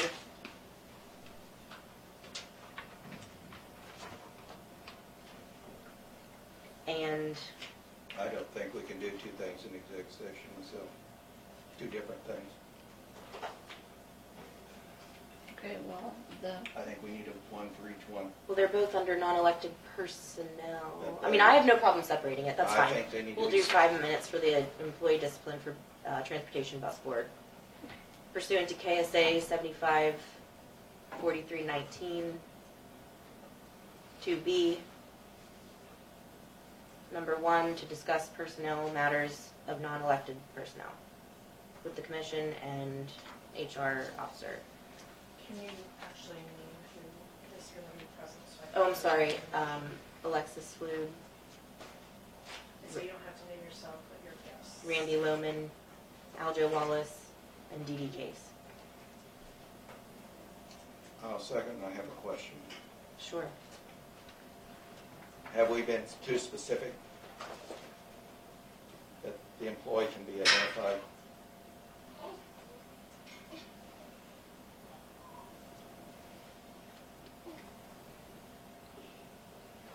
No, because if we were ever to come out of an executive session and actually make an action, it would be disclosing the actual name of a person. I mean, we can't determine how many employees any one particular department has, but we have to name the subject matter. And there's no references to what the actual issue is. It could be we may be here to decide that it's a non-issue. if it was corrected or if it was just a mistake, you know, we don't know that until we actually have a discussion. And can you include your reconvening place? The basement meeting room, the commissioner meeting room in the basement of the courthouse.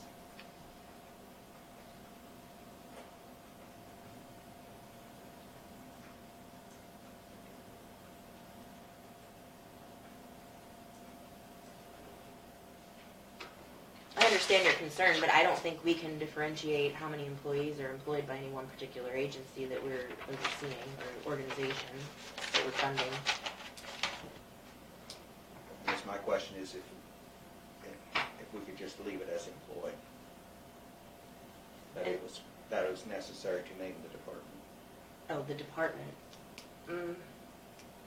That was my point. Yeah, I understand. That's my point. Because, you know, it's an employee, basically. I understand what you're saying. Well, I'll ask the attorney that when she comes forward, but I'll leave it as is for now, I suppose. We have a motion and a second. Any further discussion? Those in favor, please respond aye. Aye. We will be back in 5 minutes. Here.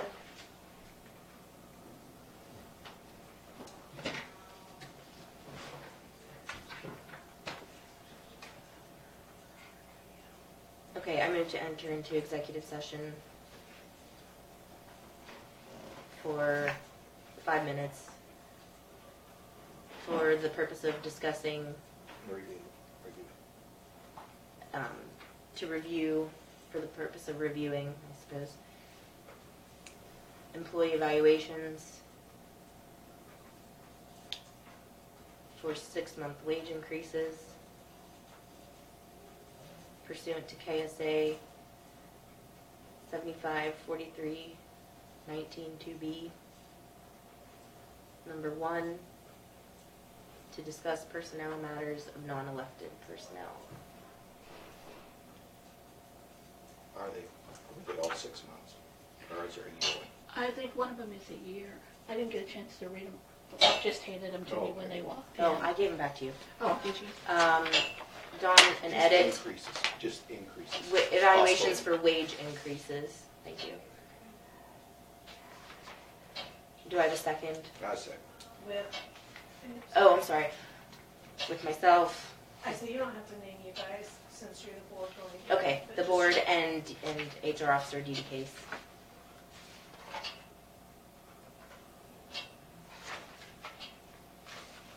Reconvening location. In the basement meeting room of the courthouse.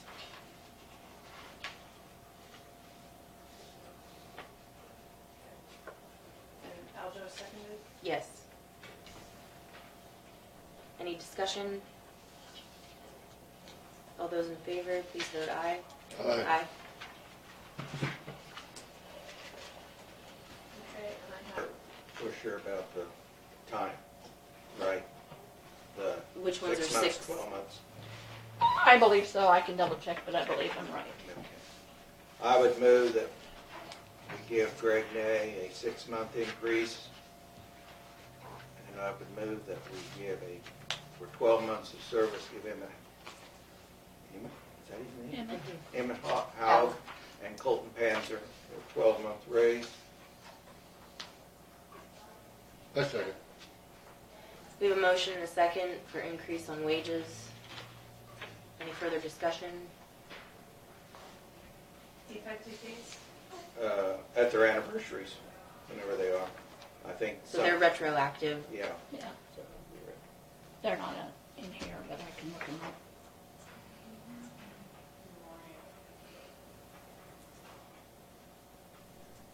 Alexis, you have seconded that. No, Randy did.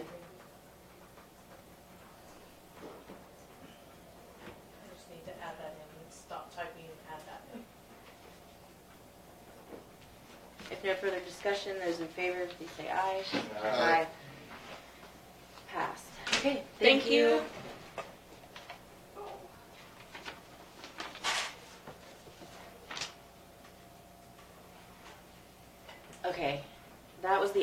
agenda, but we have both of you. Are you pressed for time?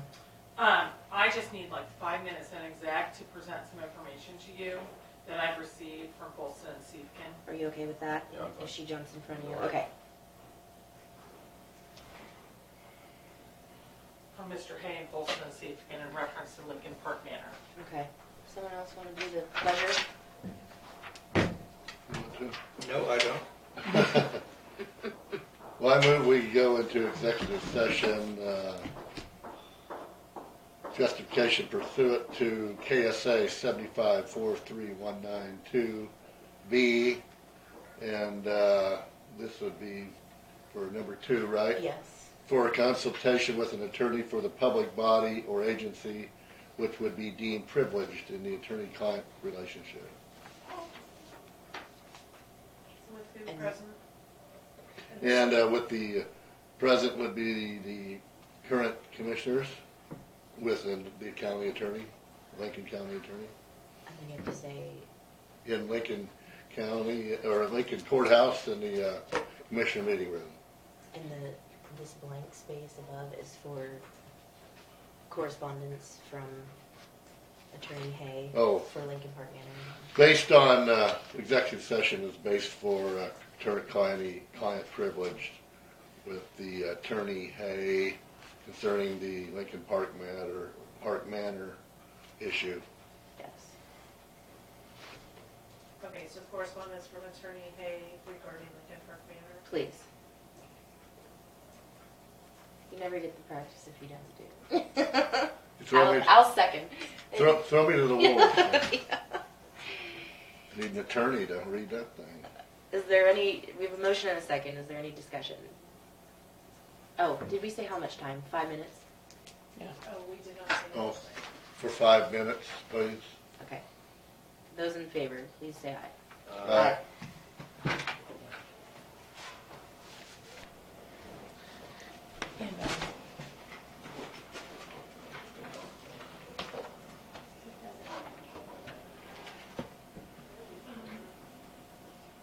I have not. But I think we're going to take a position. Probably with Kirkham. Okay, maybe. Okay. Well, one will be, his will actually be the one about patients. Yeah, and I need you in there. But it's also about patients. Okay. You mean you need another one today? Yeah, about the ambulance. Okay. So first, I'm just going to say that what we've decided from the executive session is that we're going to attempt to have a meeting with Eric Otting next week. Okay. That's our only action.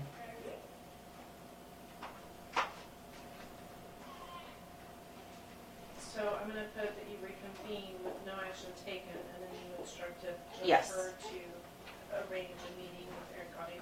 Please.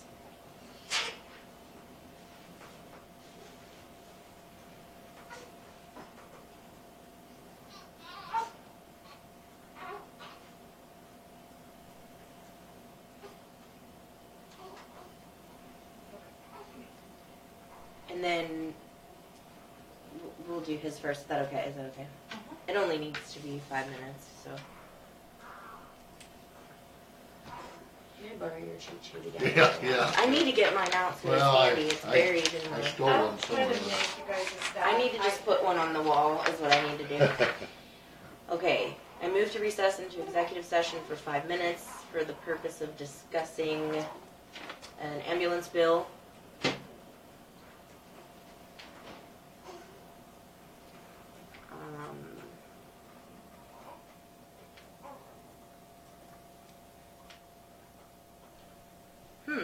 It's one that's like for the treatment of in a public institution.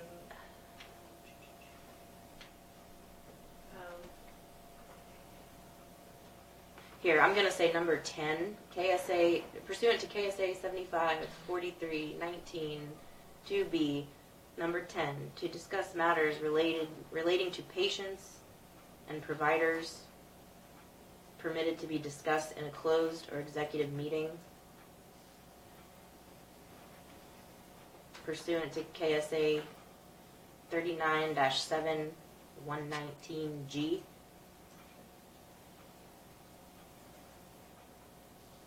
With who present? The Board of County Commissioners and the acting EMS director and the clerk of county clerk.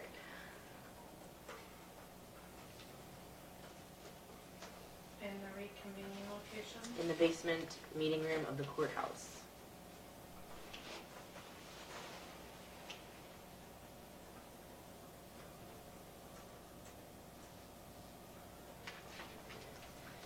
Do I have a second? I second. Any discussion? Those in favor, please vote aye. Aye. Yep. I'll give this back to you. Thank you. All right. Thank you. Thank you. Sorry to make you wait. You're all right. All right. No problem. Anything else? Thank you so much for your time. Okay.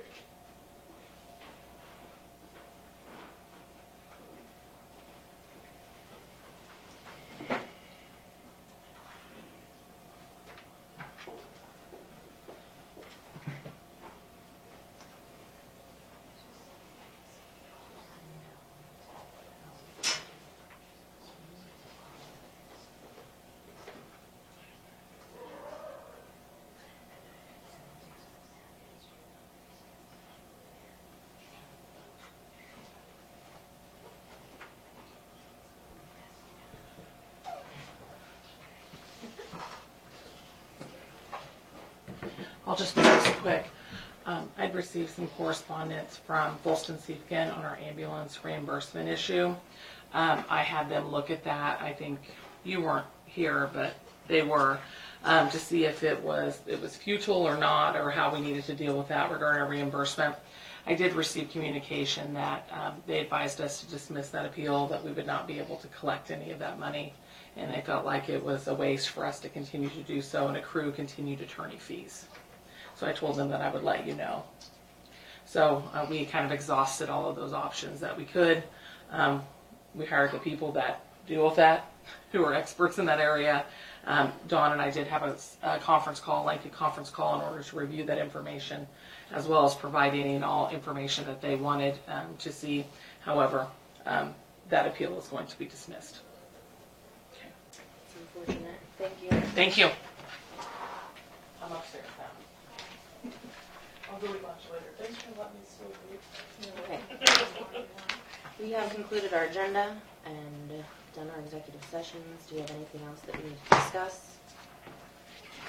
I have notes for next week's agenda. We may have Eric Otting, and we asked for that to maybe be after the meeting or at the end, so that we have an executive session time with the auditor. And then we wanted to revisit the EMS resolution and the standby attendance pay rates, etc. And hopefully he has that by next week. So I do have two things. sure, If I could. sure. One of them needs to be an executive session. The other one is just more about the transportation bus. So, as one employee is absent, the state grant has been put on hold for transportation bus funds, partly because when he completed the grant, if I understand it right, we said that we would commit the $20,000, and you guys signed the letter for it, but the budget worksheet doesn't balance out, and instead it has it being $22,089.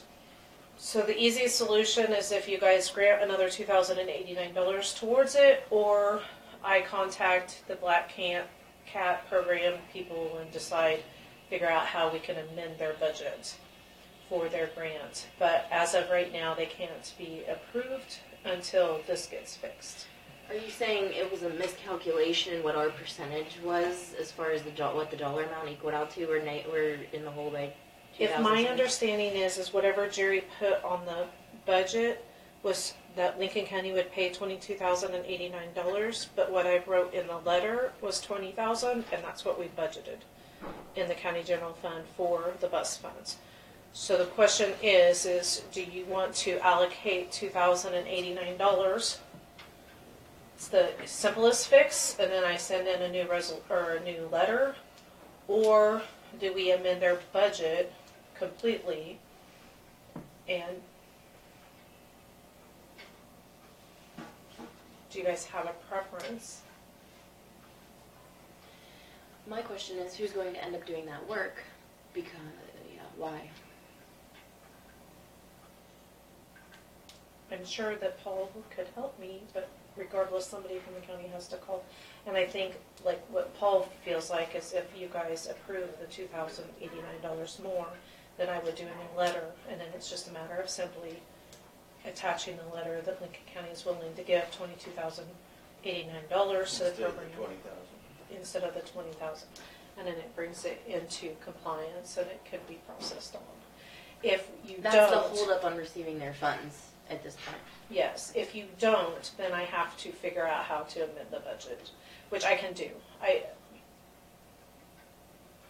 Amend amend the budget, transportation budget order. yes, through the state.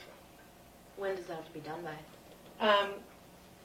Jerry told Paul that he was afraid that it would need to be done before he returned.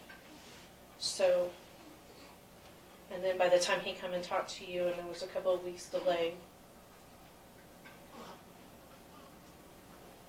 And you can think about it for a week. Well, you know,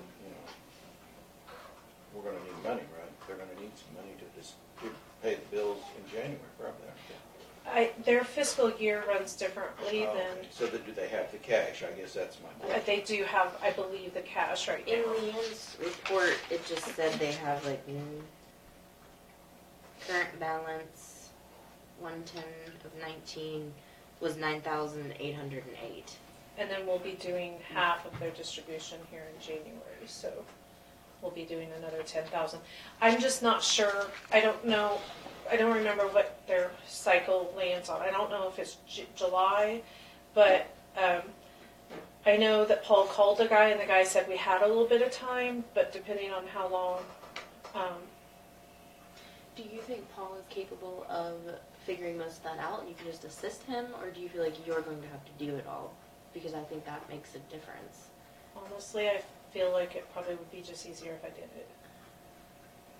If I just call the guy, ask him what I need to do, and us do it. Or us just send in the letter. And so, you know, technically when they need more money, they should bring it down. I mean, I know Jerry gave me his budgets, but I don't know if we really paid attention to that part of what the county match I was. don't remember. I thought it was just, we looked at it and we thought, oh, it's the same as last year. I mean, that's why it was the 20, that was 20 last year. What about the bus board? I mean, is there anyone on there that, I mean, ultimately it's their responsibility, I'm going to say that. If they're going to continue to exist and manage that department, so to speak, they need to be doing that. And if they're not doing it, they need to make sure that their employee is doing it.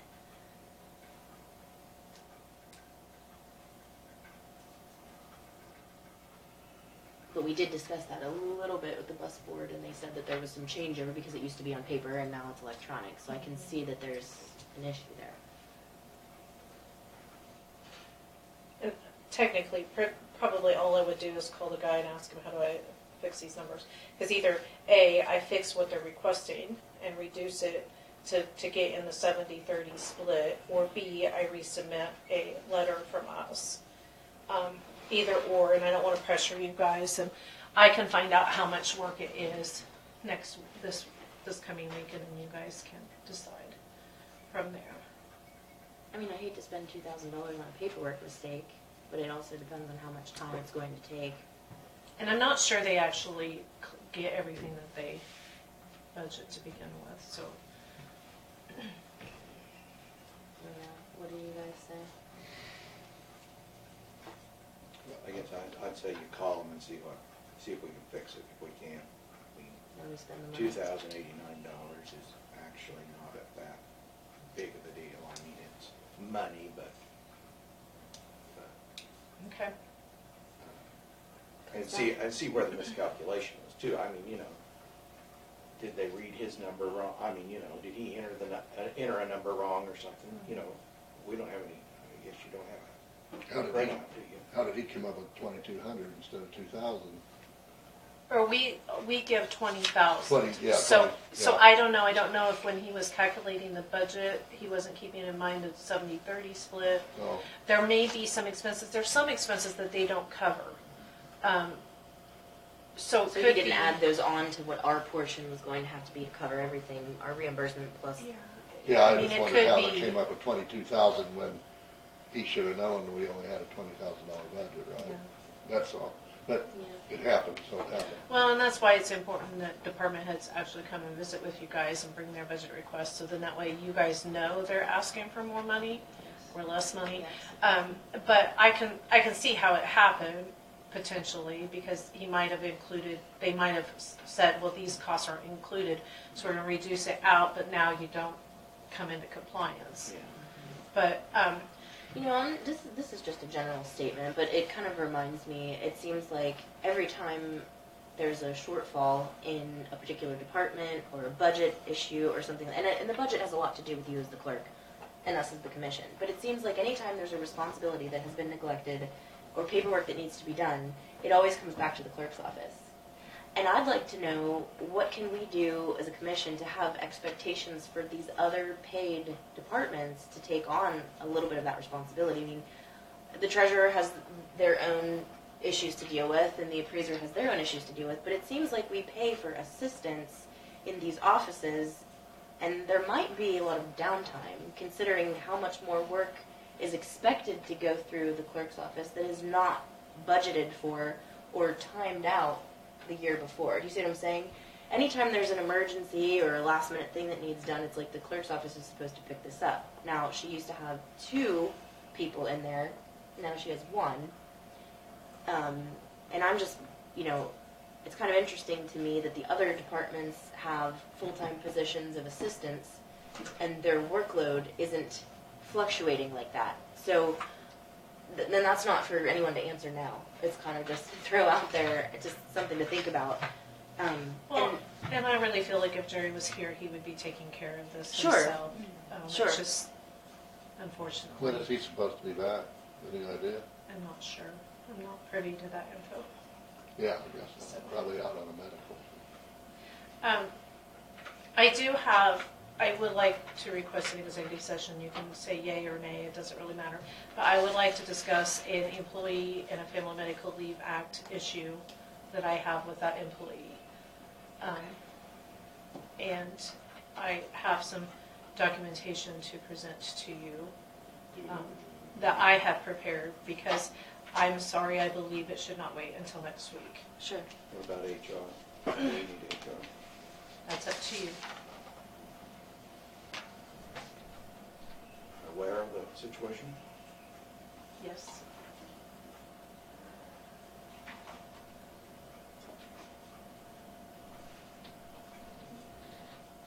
So in a way, we'll be discussing 2 issues: human resources and also employee, I guess. So.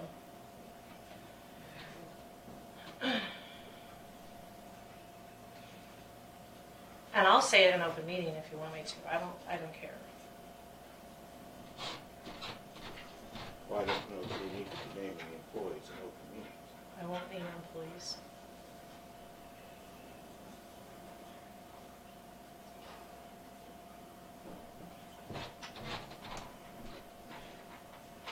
I will make the motion to go into executive session, but who do you want to include in the discussion?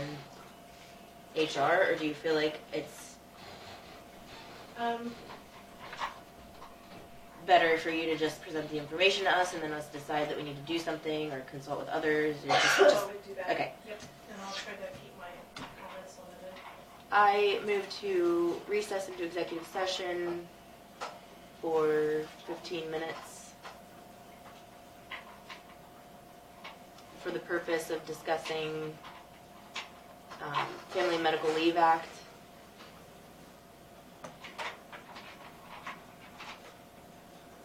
pursuant to KSA 754319 to B.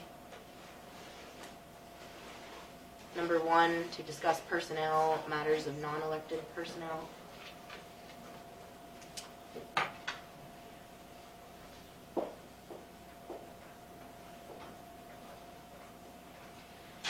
Reconvening in the basement of the courthouse with the commission and the county clerk.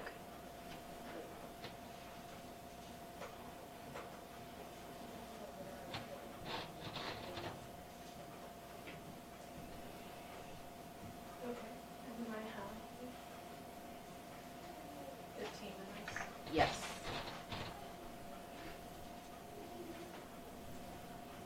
Do I have a second? I second. Any further discussion?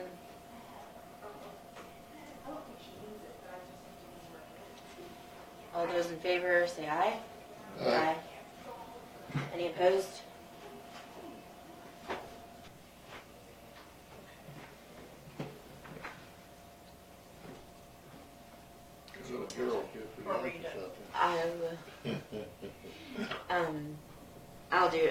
I'll do it again. I move to recess into executive session for 10 minutes for the purpose of discussing FMLA pursuant to KSA 754319 2B. Number 1, to discuss personnel matters of non-elected personnel. Reconvening in the basement meeting room of the courthouse with the county commission and county clerk.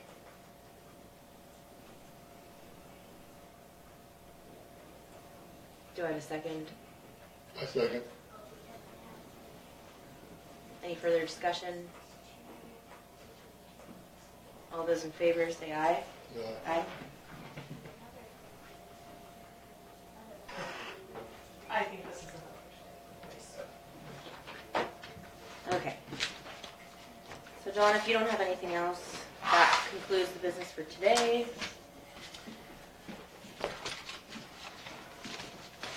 And Board of County Commissioners will stand adjourned until January 28th at 10 a.m. in the basement meeting room of the courthouse.